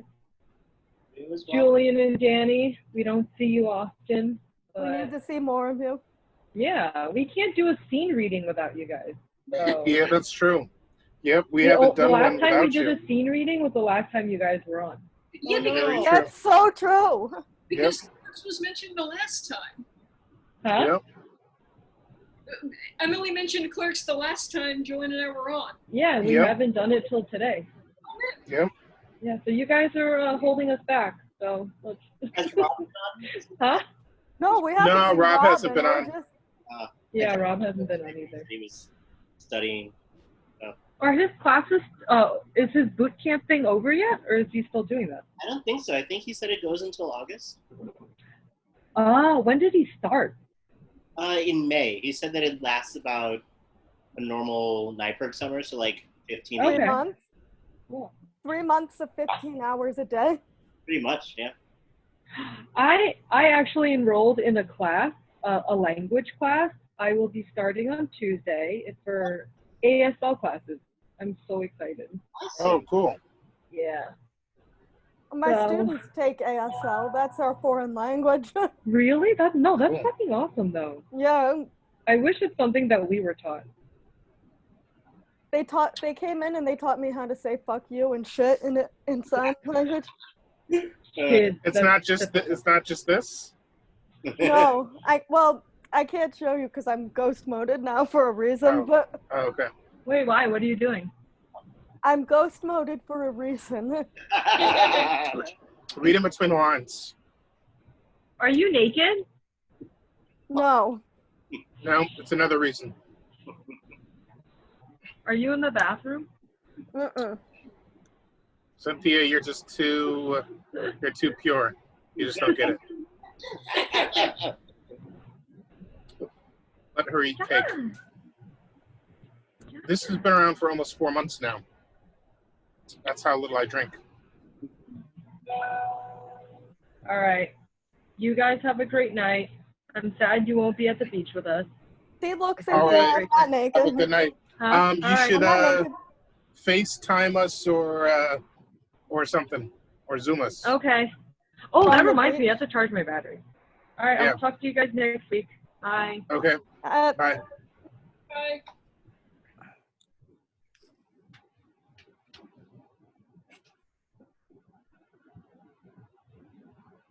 What's everyone else's plans for the rest of the weekend?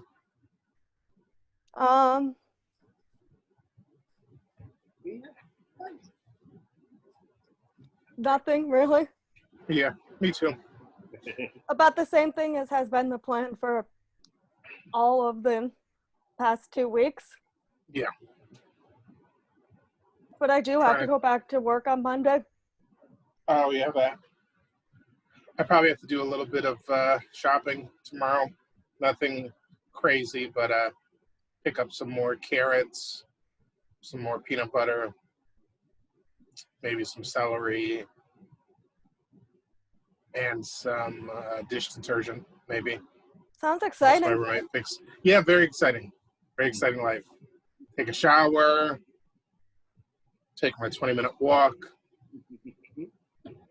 go to the grocery store. Sounds like an old person. Just like excited about nothing. Yeah, I'm gonna take my Well, shower, my 20-minute walk, go to the grocery we're all store. excited to go to the grocery store these days. Yeah, I try to wear I always wear a mask that matches what I'm wearing. Nice. I got about probably like about 4 or 5 different masks. It's kind of funny.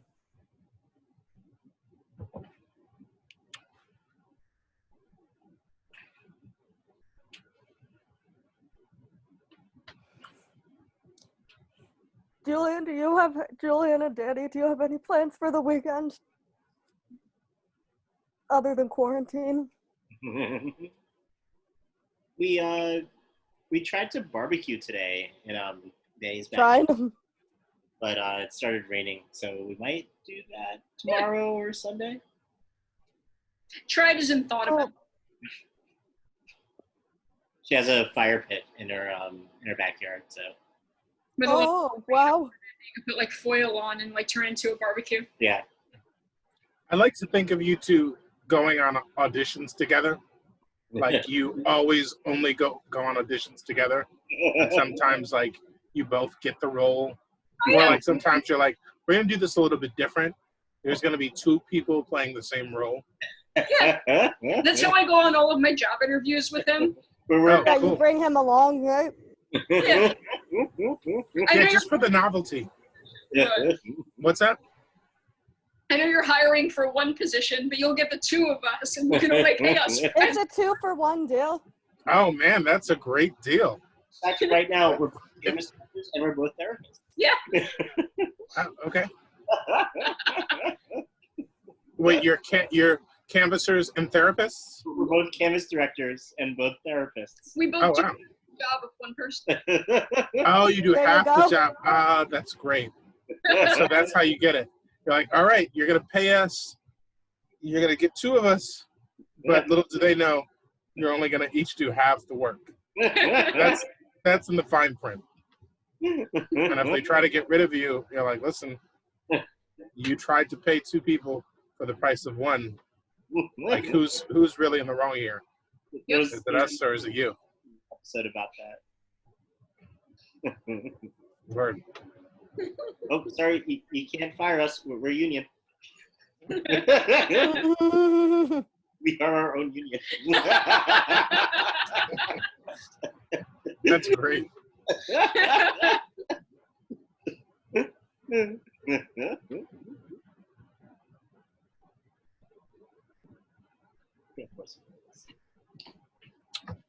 Just something you should know is the alcohol-free bottle is supposed to last for about a month in the fridge, if refrigerated. And it's been there for 4 months. No, not at all, not at all. But the alcohol included version, I think, can last for like much longer, if 3, maybe even 6 months. So it's something to think about. Really, just as a logistical person, and just being able to wanting to be able to have that versatility, I'll And probably also definitely. getting 2 intoxicants That's for the price of you're 1. talking about, right? I wouldn't say 2 for the price of 1. The liquor ones are more expensive. But yeah, I was just saying that if you get the alcohol-free version, it only keeps for about a month in the fridge. Whereas if you get the liquor version, it keeps for I think 3 to 6 months. When I stepped off camera, I was still listening. I just was trying to pouring onto the computer. Sure. So just confirming. Just confirming that you didn't walk off to be rude. Is that what you're saying? Pretty good. Pretty good. So what you're saying, Julian, is that it's not that you're turning your camera off for censorship? No.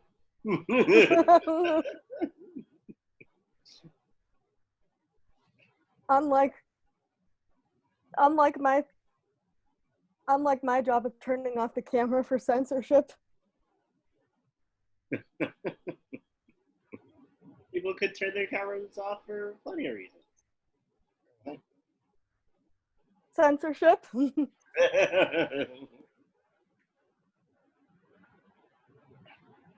I'm doing what my students weren't smart enough to do.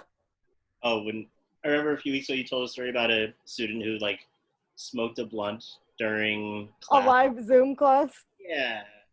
And you're just like, please don't. Or was that it, or what happened? Yeah, that's exactly it. Well, it wasn't me. I found out about it later. But the teacher was basically just like, really? Is that what we're doing now?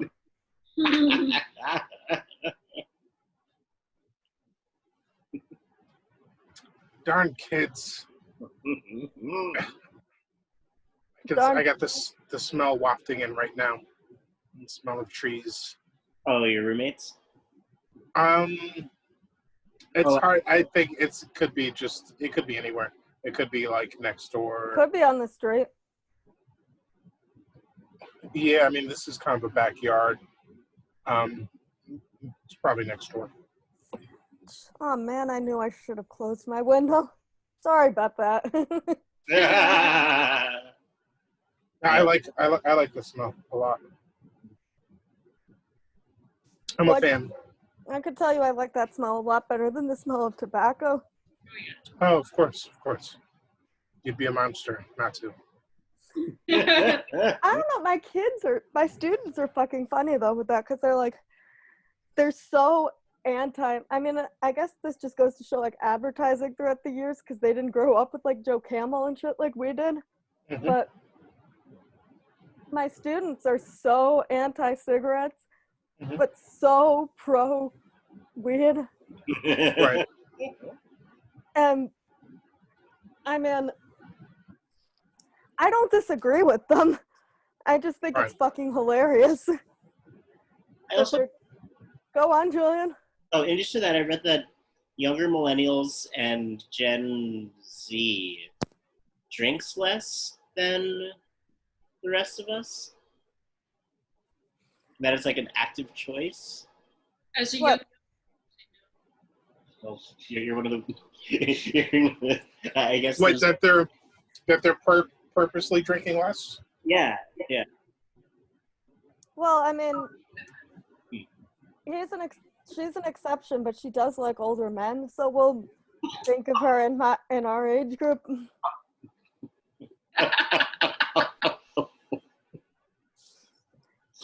Julian, I guess.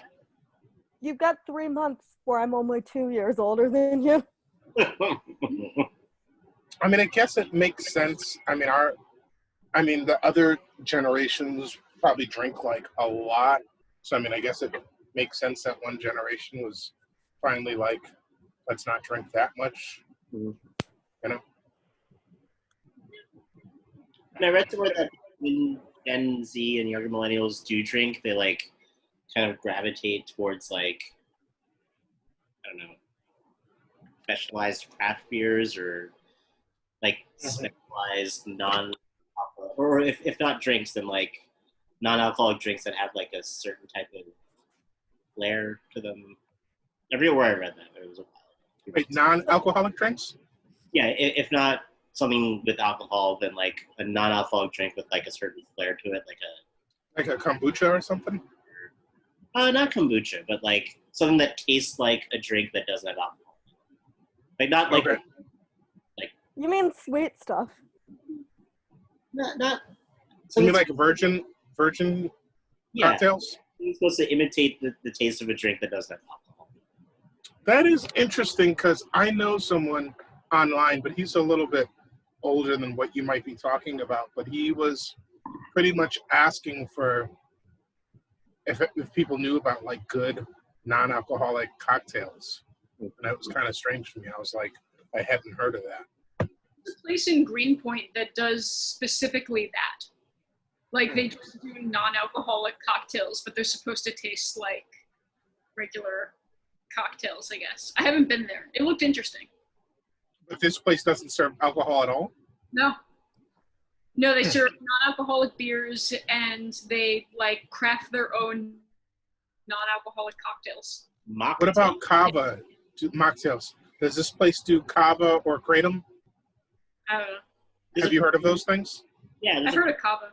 there's a place on 11. I don't know if it's still around or not. That served kava. Has that like picked up since then? I haven't. You know, that's a good question. I actually met these kava and kratom guys who go across the country, just like trying different kava and kratom places. I heard it's big in Florida, actually. Florida man. Yeah, Florida man. In New York, there's just a few places. I guess for a place the size of New York City, it's not huge. But I don't know. Even sometimes on like Grubhub or Uber Eats, I'm finding like restaurants that randomly have kava. You you know? So I guess maybe it's slowly picking up. Like, I remember that one kava place that I went to, the signs outside didn't just present it as like an alternative or like, here's another fun thing to do, but they were like, the signs seemed to almost be like anti-alcohol. They're like, oh, why waste your time or liver with drinks? Drink this kava and you'll have way more fun. Well, Like, I think there are kava places that don't. Yeah, the kava places I think tend to be places that maybe former alcoholics or just people who don't mess with alcohol go to. But there's this other thing called kratom, which seems to be less known than kava.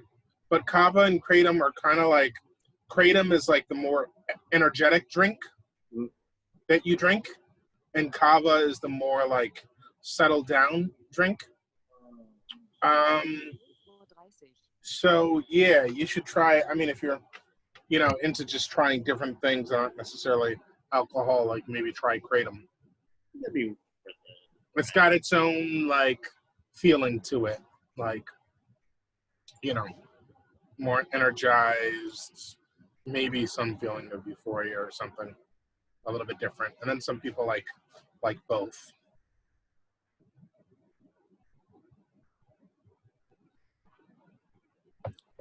So we're basically on to talking about legal drugs now. I guess you could call it that. Yeah, I think kratom would be more considered like a legal drug. I think kava would be, more like what you consider weed. Is not like really a drug. It's just like this relaxing flower drink. It's an herb. I guess. I don't know if it's an herb or a flower or whatever you call it. A plant. I guess it's a plant.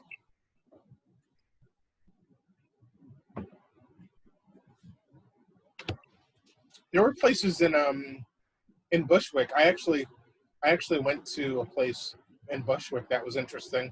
I think one of them might have closed, but yeah, they were interesting places. They're cool places. Some of the places are expensive, and some of them are cheaper. And there's like usually like a range. You can get a cheaper version.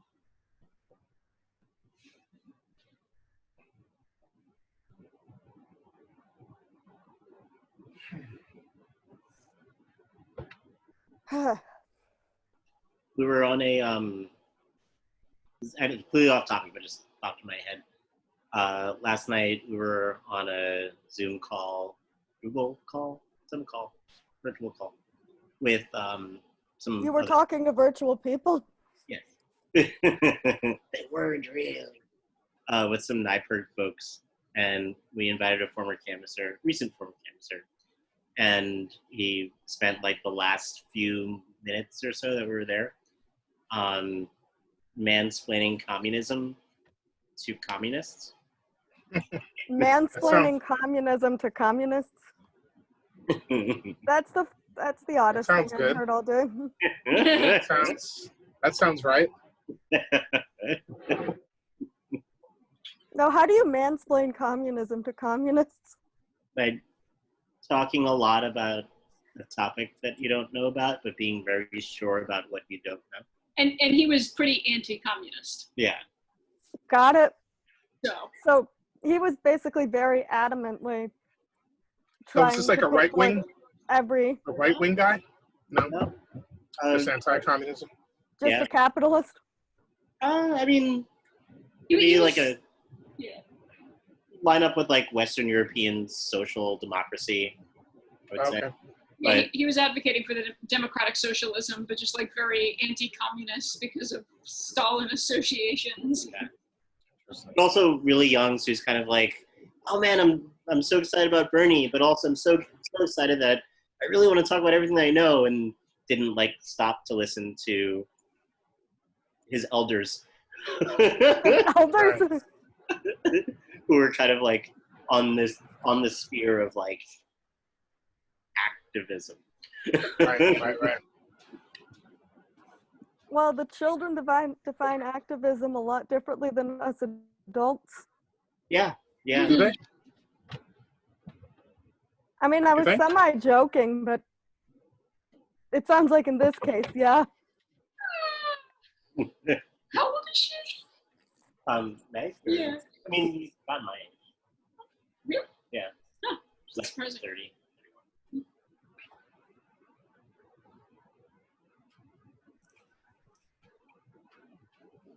What a mess. Yeah. But wait, you just said she. How could she be mansplaining? No, No. she was the communist. She was being mansplained too. Oh, so a man was going against communism, and she was being mansplained too. How old is he? Early 20s, like maybe like 22. Still, them children don't know what they're talking about. They have kind of like an older sister, younger brother relationship.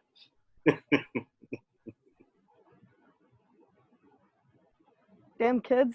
Get off my lawn. So what do you think about the future? I was reading up on Barbara Lee today, and I was like highly impressed. Congresswoman from California? Yes. Yeah. I was like, wouldn't that be cool if, Biden chose Barbara Lee? But then I'm like, maybe it wouldn't be. Maybe she's better off like fighting the good fight in a more meaningful position than VP. You know? Well, because if you think about it, VP is really kind of like mostly a symbolic position.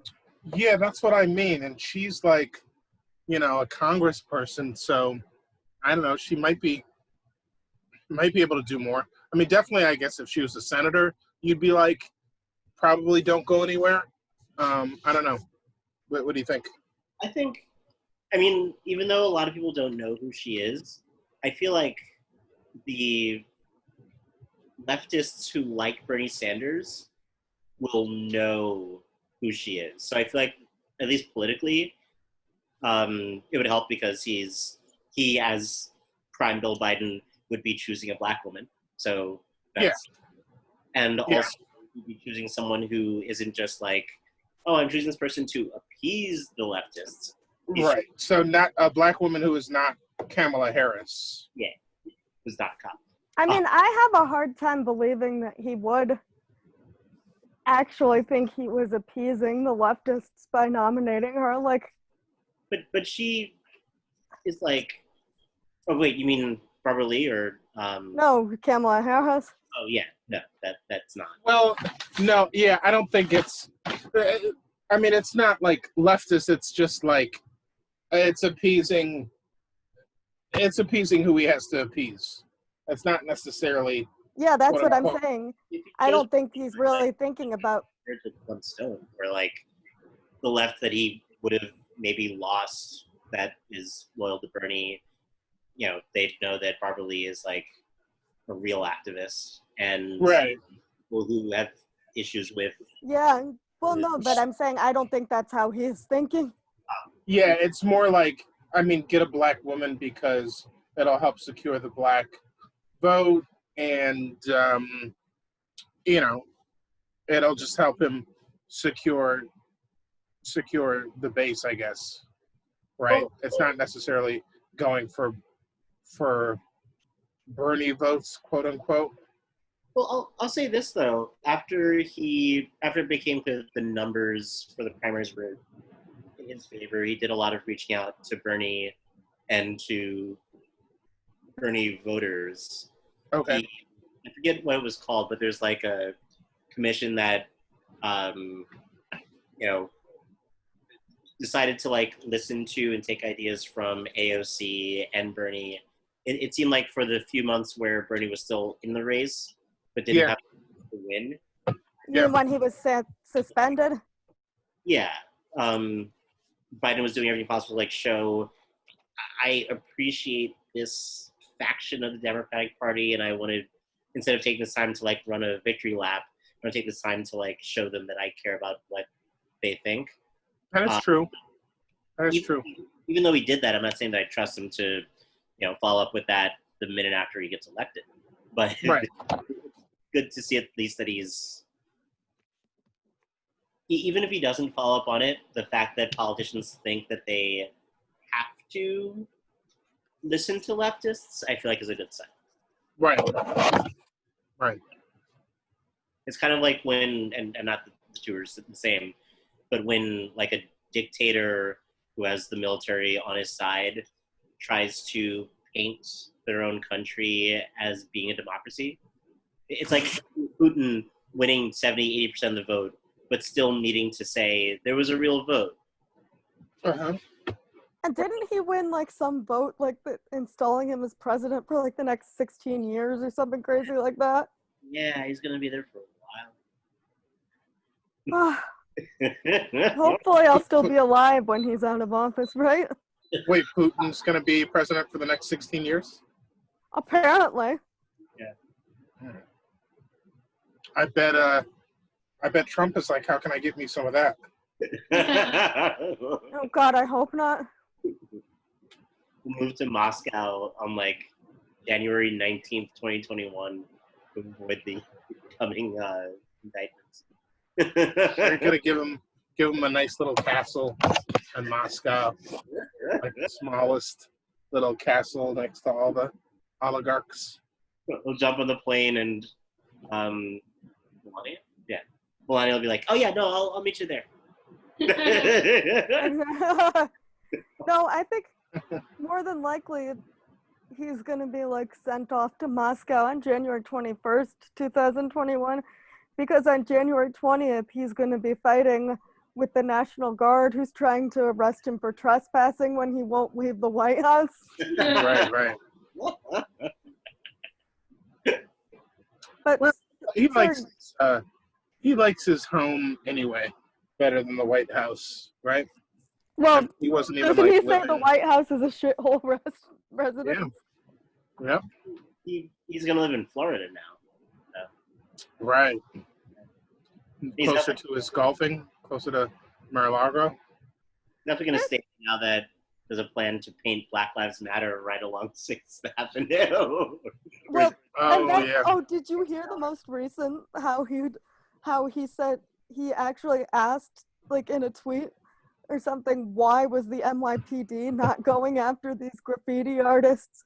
Law and order is missing in my beloved city now. It's an eyesore. It's ruining that great Fifth Avenue. Denigrates a luxurious avenue. But the funny thing about it is that, like, I think somebody responded to him, dude, the government approved it. This isn't just like rogue graffiti artists. Oh, he's talking about in D.C.? No, here. Oh. That de Blasio approved that Black Lives Matter can basically be painted in, like, the yellow street paint right in front of Trump Tower, and he threw a shit fit. Just like Okay, I guess I wasn't paying attention. Okay. That's cool. And he's like, oh, some graffiti artists are defacing the great, great, great Fifth Avenue. Why aren't they being arrested? Because they have legal sanction by our mayor, and you said you didn't want to be a New Yorker anymore, so why the hell do you give a shit? Right. Yeah, someone should buy like his old places and cover them with Black Lives Matter, just to like piss him off. I think like any building that says Trump, just cover the Trump with Black Lives Matter. Well, in so-called Trump Village, in the 50s or 60s on the West Side, there are like 4 or 5 buildings that are considered Trump Village. He like put his name on all the buildings, and all of like the co-ops and tenant associations. Didn't they vote to take it off? Exactly, and they did. Oh, they took off Trump? Yeah, they took down the Trump name. Oh, cool. Now if they could only put up Black Lives Matter instead. Yeah. There's what's funny? Like there's a highway sign on the West Side Highway. It's like right below like, the 95th Street bump, the one we used to like hurtle over at top speed in the Nyberg van. It's like right below that. And it's one of those like adopt a highway signs that says President Donald J. Trump as the company. Hmm. Or it doesn't say president because I guess it's been there since before he was president. It just says Donald J. Trump as the company that's adopted the next 500 feet of highway or whatever the hell. Yeah. And so whenever, because I took a couple of different trips to the Museum of Natural History with students, and whenever we passed that sign, the kids would look at the sign and be like, ew, Trump? No way, that idiot. And this is when I was still teaching middle school, so these were like 12-year-old kids saying this. Yeah. Like, shit, I wish you could vote. Yeah.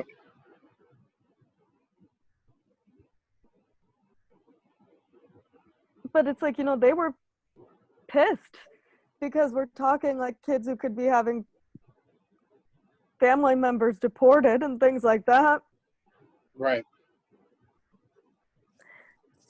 And that's my thing is like, you know, I feel like that like a lot of people, like I have a real bone to pick as far as like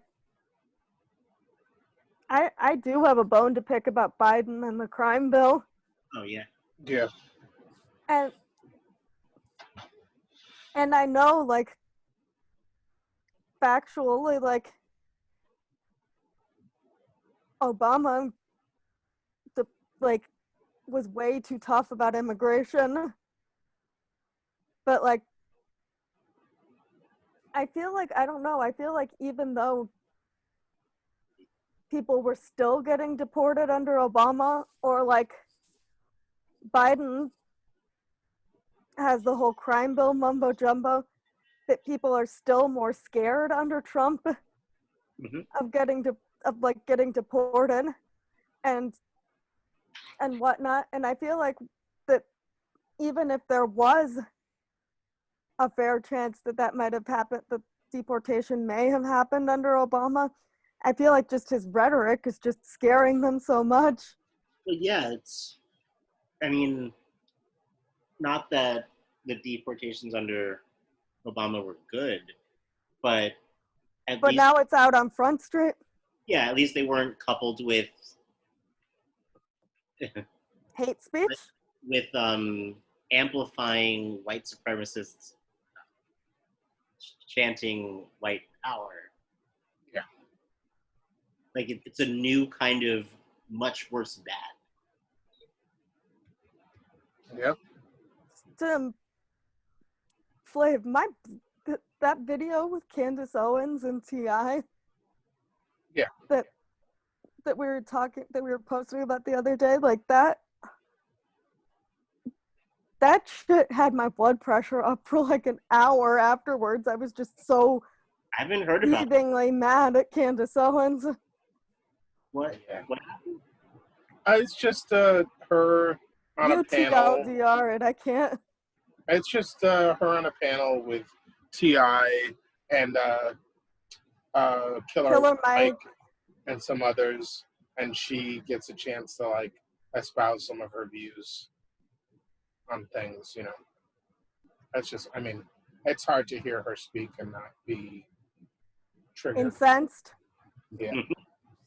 But like what got to me was the point where she started making the big stink about how like all these problems could be solved if we actually had fathers in black households or whatever the fuck she was saying. And but poor Misha, like he came running in from the other room because he heard me yell at the screen so loudly that I was just like, you bitch. Like scared the shit out of him because like I was like, how dare she say that in front of somebody who's been somebody in the black community like T.I., who has been a great father for his children but got taken away for a couple of years in there because of fucking mass incarceration. Mm-hmm. Like, lady, how dare you? Such a trap. Like that's where I started to go. Yeah. Like, yeah, go ahead and throw your hat in with the white supremacists who are using the exact same language you are. Congratulations. Glad you have a microphone. Yeah. Mm-hmm. Well, and I seriously, whenever I see Candace Owens, I feel like she's just like Tommy Lahren, like with makeup. Yeah. And Yeah, I'm like, she's got her zone. She's definitely got her zone. She's found her lane. well, she's found her lane, like being paid to ostensibly to sell out her people while Oh yeah, spinning it's it in a way that well, makes it sound like she's not selling out her people. well, I don't know if she sounds like she's not, but it's certainly, I'm sure, a lucrative position But for here's her, the and it thing, makes her unique. is that like she pins like her conservative positions, like she spins them in a way to make it sound like that like conservative values are gonna help Right. the Black community Right. when and completely ignores all of like the white supremacy bullshit. Like she completely denied that Trump has ever said anything racist. Well, yeah, and then she tried to like show that he has said like anti-racist stuff, right? That he's actually like fought back against racism. She took it up a notch. It makes me think of the right-wingers who point to MLK as like an example of Republican or conservative values. Yeah. Like, oh yeah, no, he was all about self-determination and liberty, and he would be a Republican today, knowing full well that They're talking shit out the sides of their mouths. yeah. Yeah. Knowing full well that activists and SNCC were anti-capitalist and just Right. so frustrating. Well, how many of them know and how many of them don't? But Yeah. either way, some of them know, and they're gonna like take advantage, and then some of them are just ignorant, and they're just gonna spew their ignorance. I just assume that they're being disingenuous in that. Well, here's what gets me so much is people, and sometimes I just have to get off the internet, like, because my fingers type too quickly. But the people who say, well, I'm voting for my man Trump because he got my man who was locked up, let out of jail or whatever. And people like completely, they don't get it that Trump even showed any interest in criminal justice reform because he knows like rich financial criminals that he wanted to get their sentences shortened, or he wouldn't have done it on his own. He had to be pushed by Kim Kardashian. I mean, what does that have to do with them though, right? If they agree with what he did, like why do they care about any of that other stuff? Here's the thing though, I feel like he was disingenuous and that bothers me. Well, yeah, it bothers you, but it doesn't bother those people who are gonna like, cape for him now. I mean, I guess I see what you're saying, but it's like I don't understand why his disingenuity why they don't see his disingenuity, or why like it doesn't bother them. Well, because it's an action, right? Like these people care about the action. Like some disingenuity doesn't change the fact that their boy is out of jail. Like, so you're saying they're they're not looking at just the action and not the intent behind the action and the bigger picture surrounding it? Listen, like at some point, like there are people in this country that don't have the luxury of some kind of like philosophy or like this or that. It's just like It's a stark world, and like you either do for someone or you don't. And it's like the intent behind it is like another layer of like luxury people don't have, right? Like if you're being like saved from a situation, like are you gonna look a gift horse in the mouth, or are you just gonna get like the fuck out of the situation? You know? Well, no, I could see where that is. I guess, like, you know, my thought on it is like that I feel what bugs me about like people who say that Trump has done more for the Black community because of criminal justice reform. Yes, but a stopped clock is right twice a day. Like that, because they just look at the action, they don't see that like in the long terms his actions are more hurtful, if that makes any sense. No, I mean these are lowly informed voters. These are not high information voters.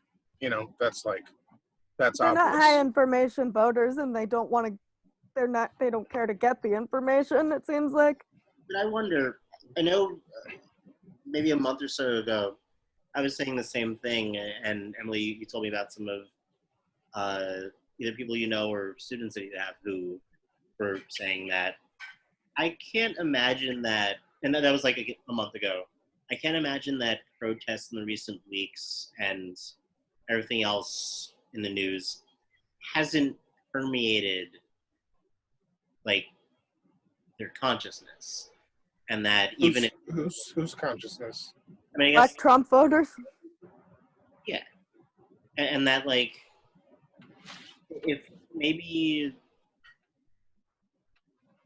like the worst of what Trump has allowed and encouraged wasn't kind of like an everyday in your face thing before, maybe the protests now have changed that. I mean, No, you it's would, fodder. It's fodder for their side. These are people who are going against courageous, cops whose job it is to protect us, and these are people who are like looting and like rioting and like causing damage, and like these are people who somehow get into situations where cops are supposedly dangerous and killing them. Like, why don't they just comply? Like, why do they have to like, these are the people who are saying that like defunding the police means that we're going to go back to the wild, wild west, and that crime is oh so terrible in New York now. Yeah. I mean, yeah, everything is fodder for what they believe.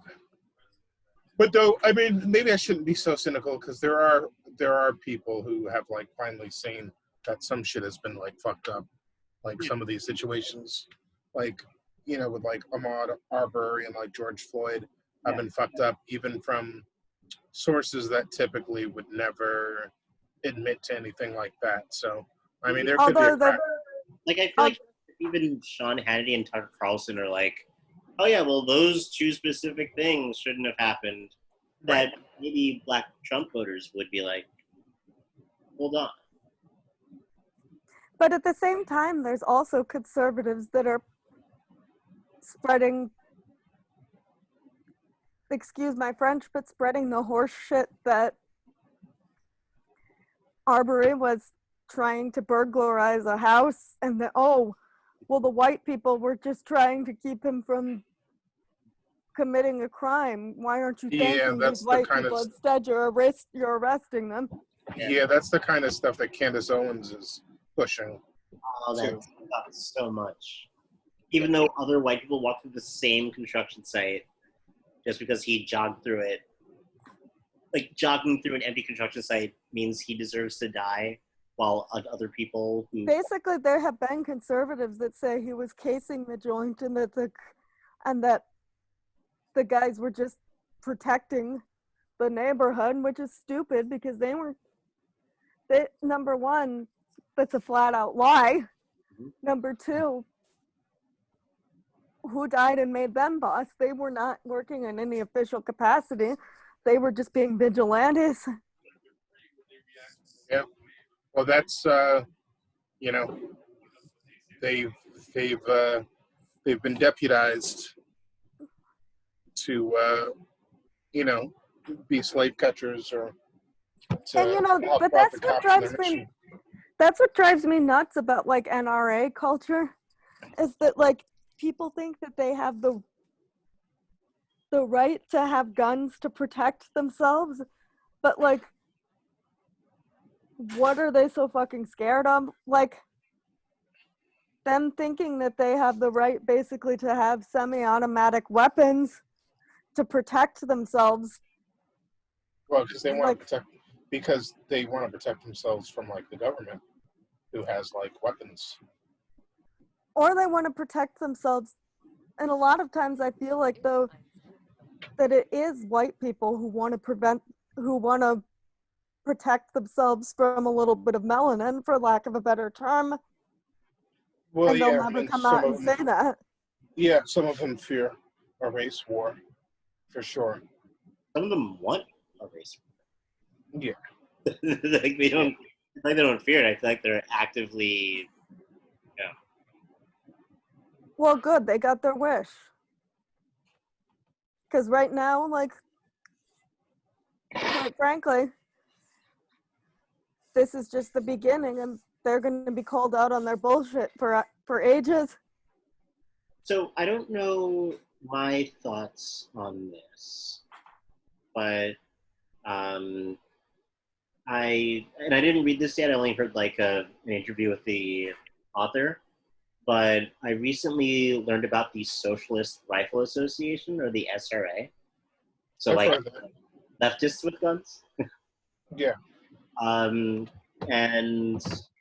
I don't know. It sounds. Oh, the article is called "Good Guys with Guns," and the author is James Pogue. He wrote about it in Harper's Magazine, and it sounded interesting. He went to one of their conventions, and most of the people weren't like, you know, New York City DSA people. They were like working class, lower middle class folks who, are making like minimum wage out there or whatever, who also believed in like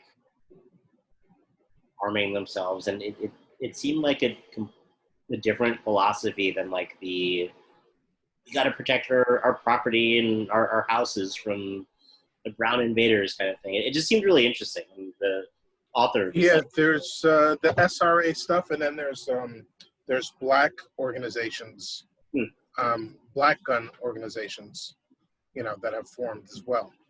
I posted a video of one group of people. It didn't say what state it was in, but they had responded to like some Confederate types, and there was a news group there that was asking them why, what they were doing or why they had guns, and they were saying like, you haven't been watching the news with like the the Confederate stuff and like the people in favor of the monuments staying up and all that stuff, and they were like responding to women who were being scared by like some crazy Confederate types and whatnot. But there's definitely more interest in like black communities to either arm themselves or even some of them joining like gun groups and stuff.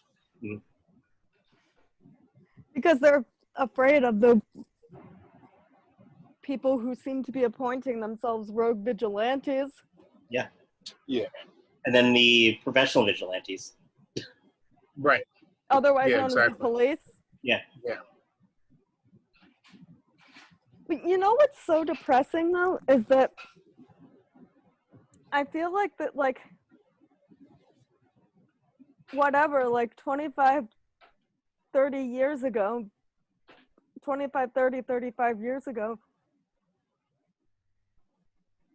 rappers were saying in their lyrics, the exact same complaints that we still have about the Well, yeah, I mean, police. it wasn't just rappers. It was, um, it was our community leaders. It was everyone, But and I it was feel like before 30 years ago. I mean, it was Malcolm X was talking about it.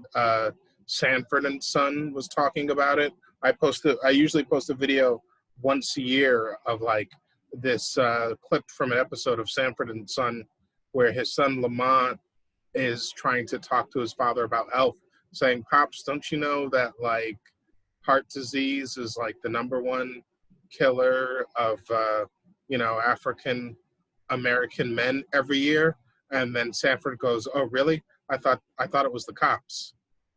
And I post that like every year, just to I like. mean, Sanford and Son was a little before my time, but yeah.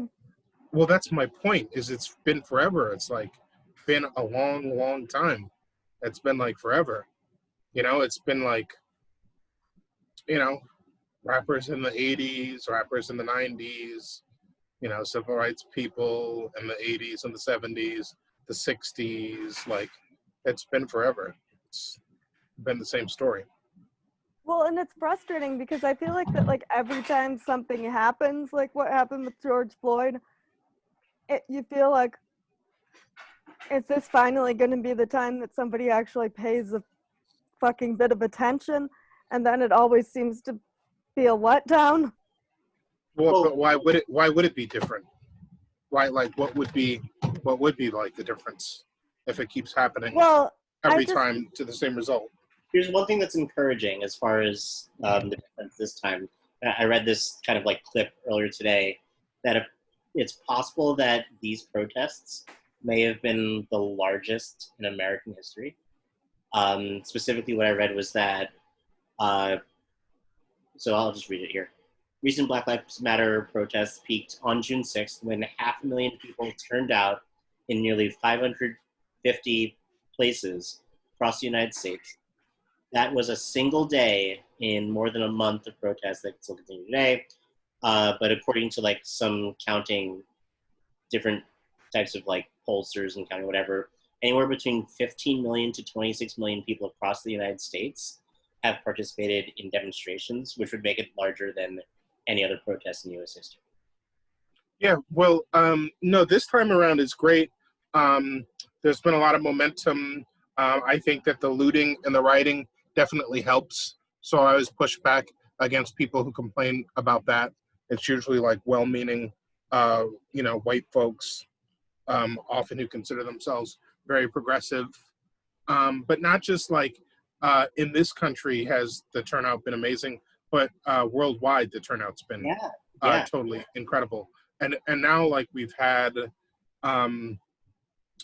like some legislation that's been passed that's like changed some things in some places with like the transparency of like cop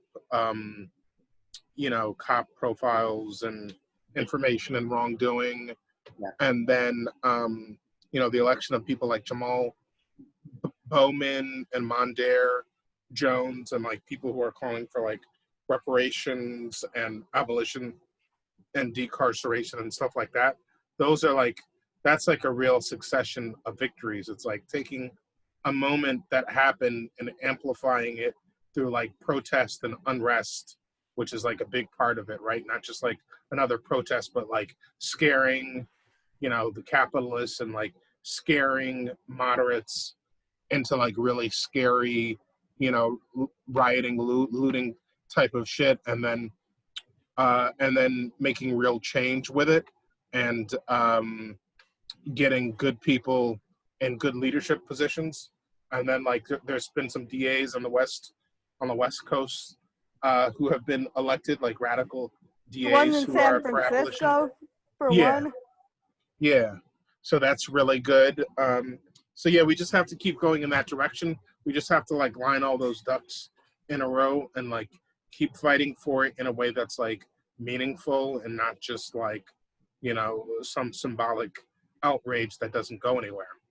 Because And that's how why, I like, feel. Is that like I feel like the wheels have been spinning because like for years and years and years. Like, you know, you got Rodney King, you got Trayvon Martin, you got Eric Garner, et cetera, et cetera, et cetera. And you end up with this big protest movement and then the protest ends and things go back to business as usual. So I feel like, you know, Yeah, it's taken a lot of. Yeah, is this like the one that finally is gonna, the straw that's finally gonna break the camel's back? You know what I mean? Yeah, I mean, I think we have to fight for it as hard as we can, but I don't think as people who have been in this position, we don't have like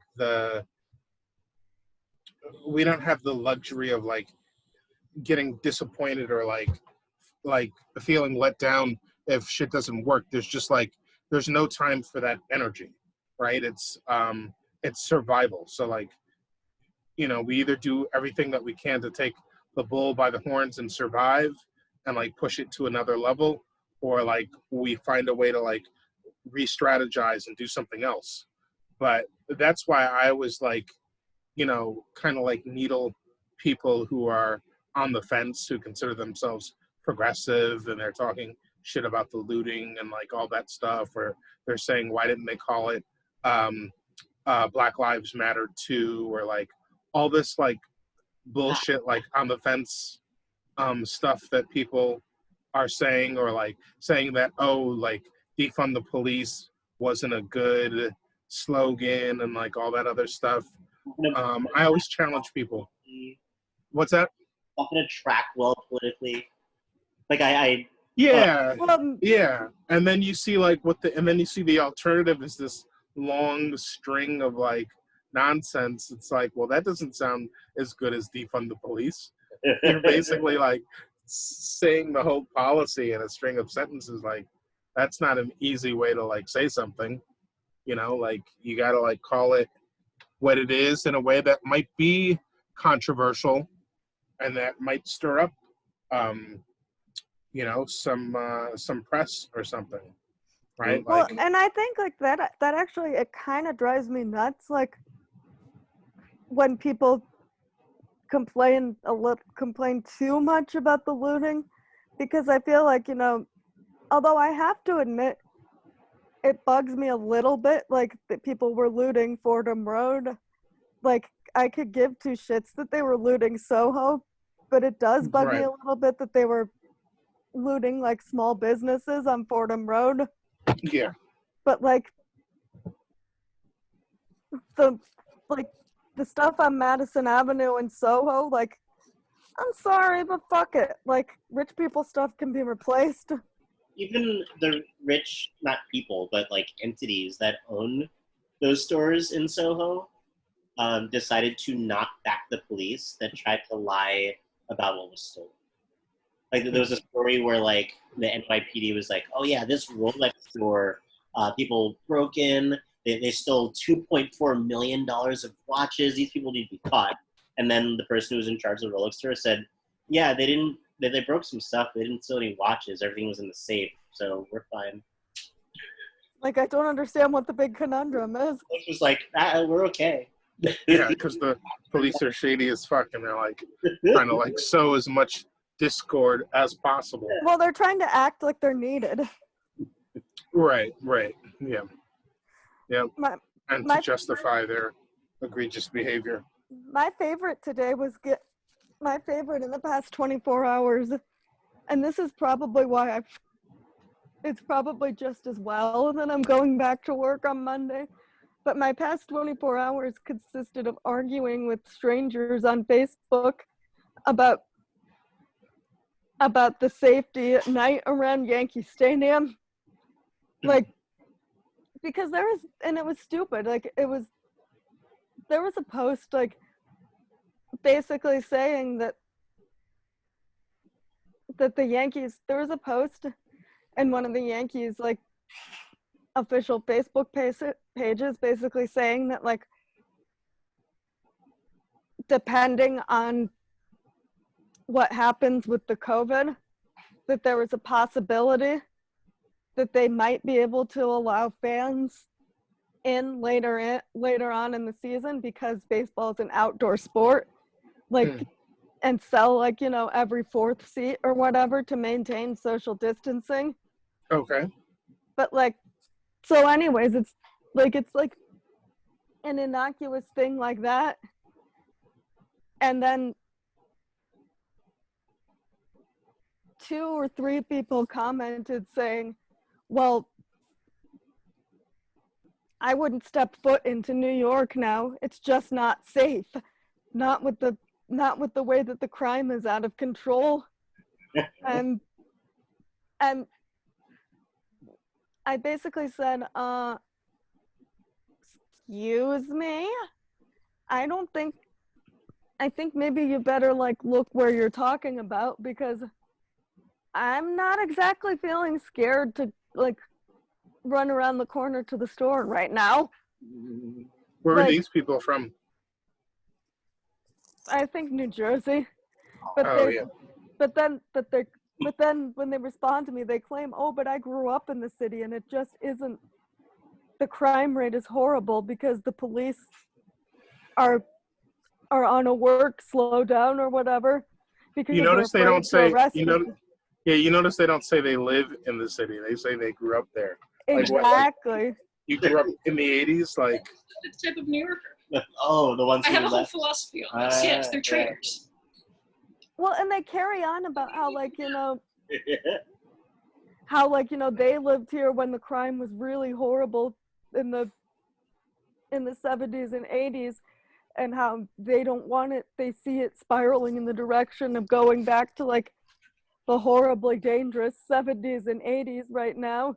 And They'll come back. that's what I said. I said, that's kind of the crux of what I said. And normally I don't like, and again, why it's probably a good thing for me to be going back to work. Like, normally. well, yeah, and these same people who complain, I'm sure, are probably against, you know, pushing up the minimum wage, which will like help people be able to do for themselves and like help push people out of poverty, you know. Well, basically, basically, like, I gave like a very snide response that was like, look, lady, I backed myself up with facts, but if you think New York is so unsafe, let us have our city and you stay the hell out. Yeah. Good riddance. Yeah. I want to go back to because this is something that I've been thinking about a lot, and I guess I've just formed my own opinion right now while talking to you folks. When you mentioned like looting and property destruction along Fordham Road, you know, I'm going to borrow a term from socialists on Reddit, if someone redistributes a target, okay.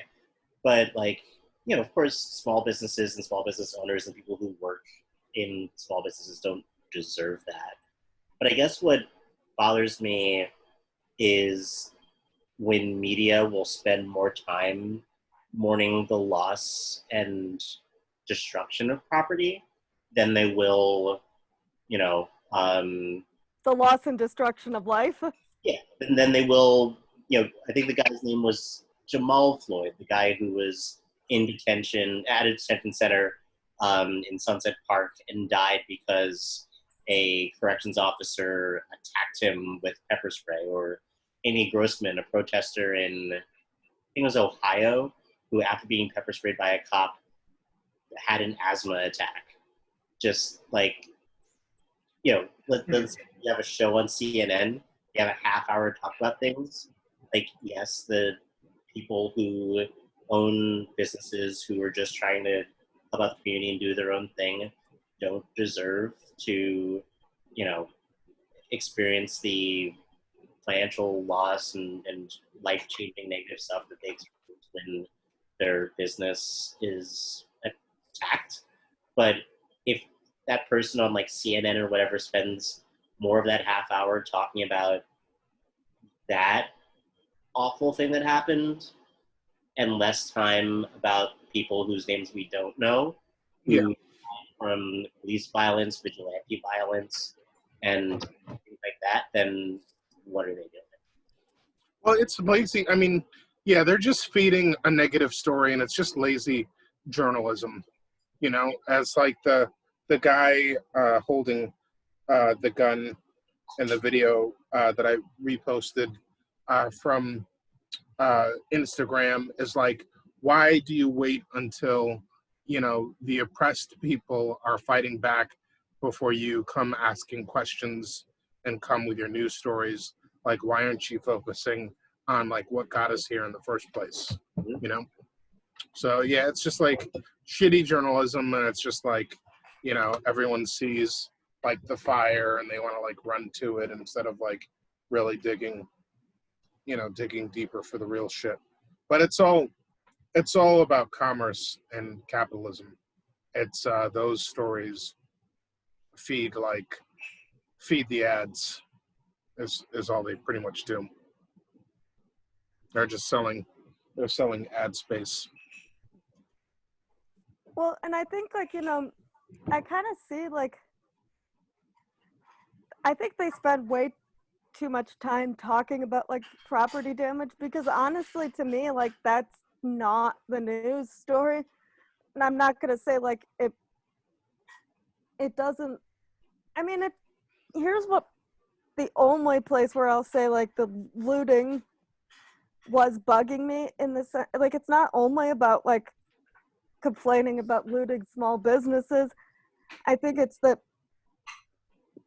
some of the businesses that were looted were like owned by people in the neighborhood who they know. And I feel like, you know,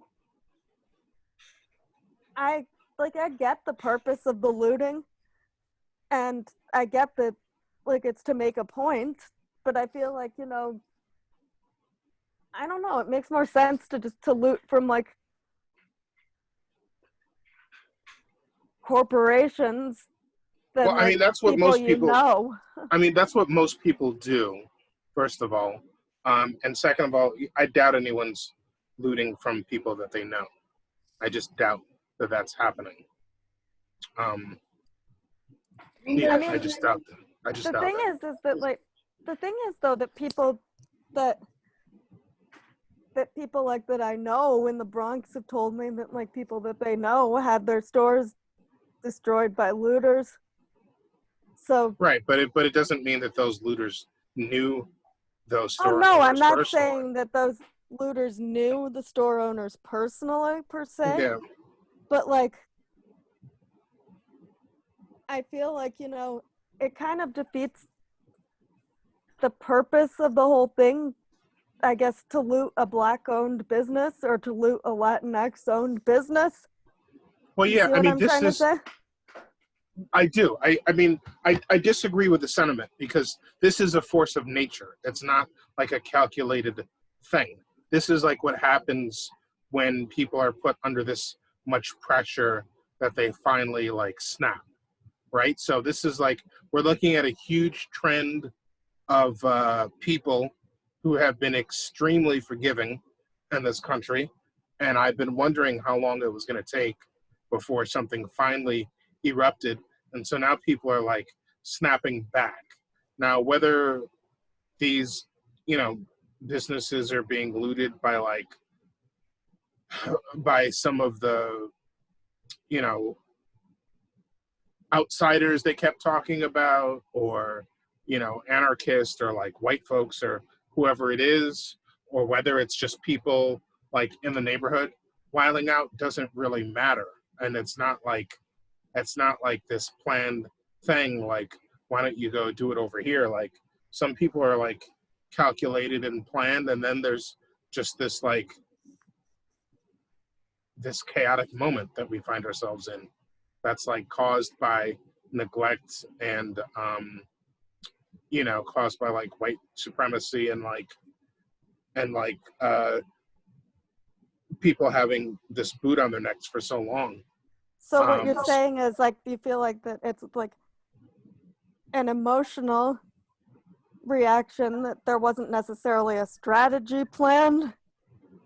Yeah, I think there's many different layers. I think there are certainly strategic players who take like the moment and do certain things with it, and then on the flanks, as you get farther and farther, you know, farther and farther outside from strategy, there's just like frustration and like anger, you know. No, and I don't think frustration and anger necessarily stops to think, oh, well, who owns this business? But Yeah, so there are all these forces kind of like working together, and I think that's why it's so powerful. Is it's not just this like small acute force that has this plan. That's like also like all these like rings of like, you know, communities kind of wrapped there's like around. 5,000 different things colliding and creating like the perfect storm. Yeah, it's like a big bang. Yeah, exactly. Yeah, Well, it's like a big bang. it's like how a thunderstorm is created when there's like several like in meteorology where there's like several different layers of like strange things going on with the weather, Right. and they all meet together and like everything blows up and we see lightning and get soaked. Sure. Like it sounds like it's kind of like on a larger social dynamic, that kind of thing. Yeah. And Analogous to that.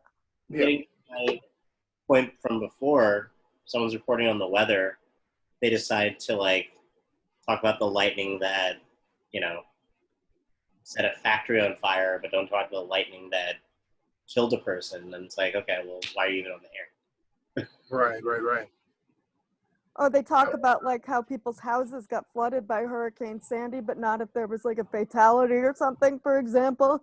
I mean, maybe I stretched that analogy a little too far, but you get my point. The media. Yeah.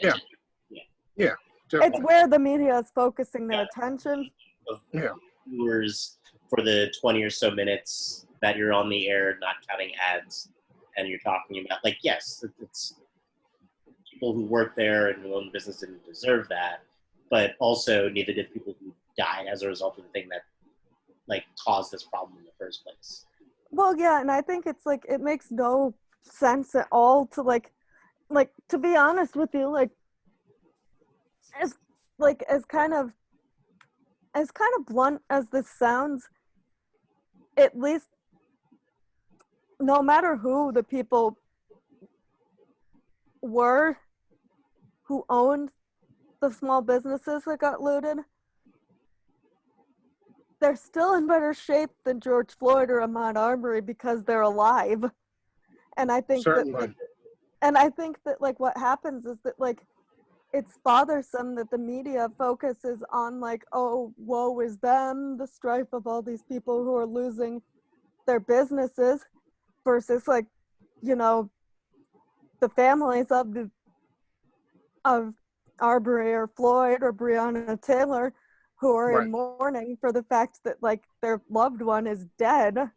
And I think that like it's just a matter of like that the media almost sounds like they're Karening by focusing on the looting as opposed to like focusing on the reason behind it.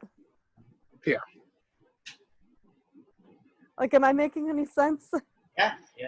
Yeah, no, it's the same old story. And it's, you know, it's like people were like, oh, I was, you know, all for what they were fighting for until they started looting and rioting, or, you know, like all that kind of sentiment. Here's the thing, though. Things can be replaced. People can't be replaced. Yeah. And, you know, I mean, there are definitely instances of communities coming together doing, you know, fundraising for people who had their stores damaged. And I'm sure like a fundraiser is not gonna fix anything by a long shot, but you know, people are coming together trying to help. I mean, I think like it's just like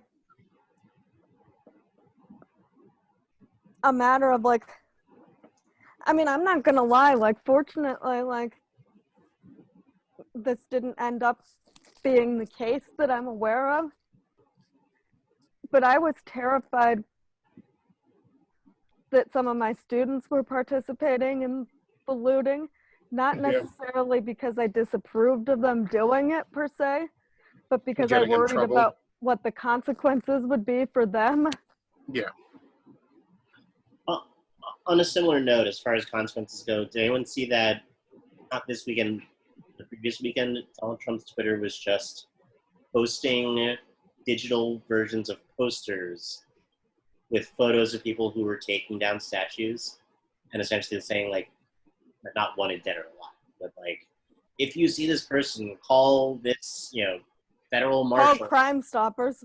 Yeah. Right. And it was just like one after the other, after the other, after the other. Right. Do you see this person call the snitch line now? Well, what about the mayor who outed like people who had signed on to like anti, like to police defunding measures? Oh, the That lady in was- St. Louis. Yeah. That's a I whole wonder if nother. they're gonna like try to get her out of there. Yeah, she should resign. And she's a Democrat. She shouldn't be. It doesn't even matter anymore. Like, she shouldn't be doxing people Well, I'm just Yeah, at the that's, very least. when people think like, oh man, those Republicans sure are crazy. Yeah. I mean, I think here's the problem is that, like, realistically, quite frankly, at this point, realistically, we don't really want either when it comes to Biden or Trump. But I feel like that, like, under Trump, what used to be much more implicit and very surreptitious prejudice has surfaced, which may or may not be a bad thing, because hey, now we know it's there and we know Well, what I they mean- really think. Yeah. I mean, yeah, I guess at least some level that helps. I mean, some folks have always known it's been there, but until Right, I people- think I think until everyone sees it, until everyone sees it, perhaps it is going to be harder to fight. So, I mean, maybe it is good that we've all seen it now. I mean, But, it's like, I saw it, but like from a young age, but like what I saw was very surreptitious and also most of the time didn't apply to me directly. So I can see how like a lot of people would be like going about their lives like with the misconception that the American dream was for everybody. Like Yeah. simply because like, well, they weren't being hit in the face with a hammer of this information. You know what I mean? Well, what we've got to do is like, I mean, the whole Biden Trump thing, obviously one of them is better than the other, but people should just push for as much change as they can. But that's Yeah, where I and- think like the voting for Bernie in the primary follows even when he was off the ballot Yeah, that's what I or did. I voted for suspended, Bernie. as did I. Yeah, I voted for Bernie and all of his delegates. So I don't know what the deal is. I guess it's just going to be Howie Hawkins or something Well, for the primary. I mean, on the general, like it, yeah, I like mean, as the yeah, Green Party. yeah. Well, Yeah, But like, I think that like, I guess here's like higher Bernie's stakes for the general, you don't want to fuck around, right? well, higher stakes for the general, you don't want to fuck around, but also like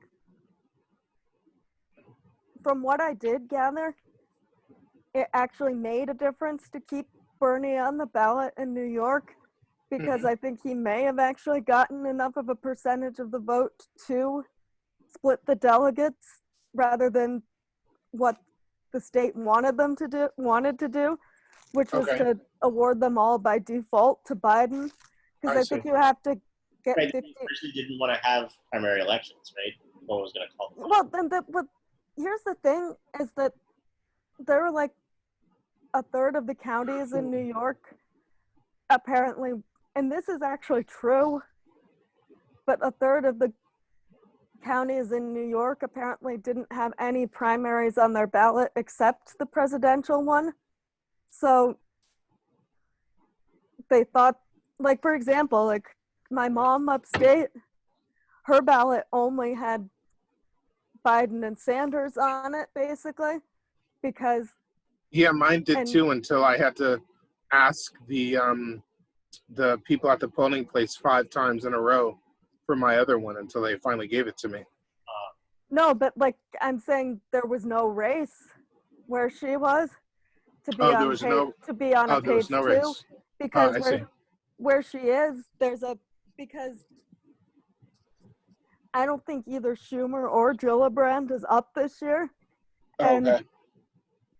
and where and if they are, they're not getting primaried, and she and her county has a Democratic congressman, and nobody's primarying him. So Okay. it's all the Republicans catfighting about that. So like basically bottom line, her ballot only had Sanders and Biden, etc. All of the presidential candidates that still appeared on the ballot on it. So the state got the idea that they could, like, under the guise of like wanting to save paper and prevent poll workers from the spread of COVID, that they were going to just like cancel the presidential primary so that they didn't have to open poll sites in those 20 some counties that didn't have any other races. Yeah. And then that set me off because I did not want to basically give off any semblance that I had voted for Biden. Yeah. And like, and what ended up happening is that Andrew Yang sued New York State and said basically, nope, like it says in the state constitution, like if you have the right to be on the ballot, like you can't cancel the election ostensibly. And it went back and forth in the courts, like the state appealed it, like basically like a federal civil court judge like determined that it was illegal for New York to cancel the primary because it was equivalent to disenfranchisement. And it went back and forth for a while until the state finally said, we're not going to keep fighting this, fine, the primary's back on. But they almost like just threw a wrench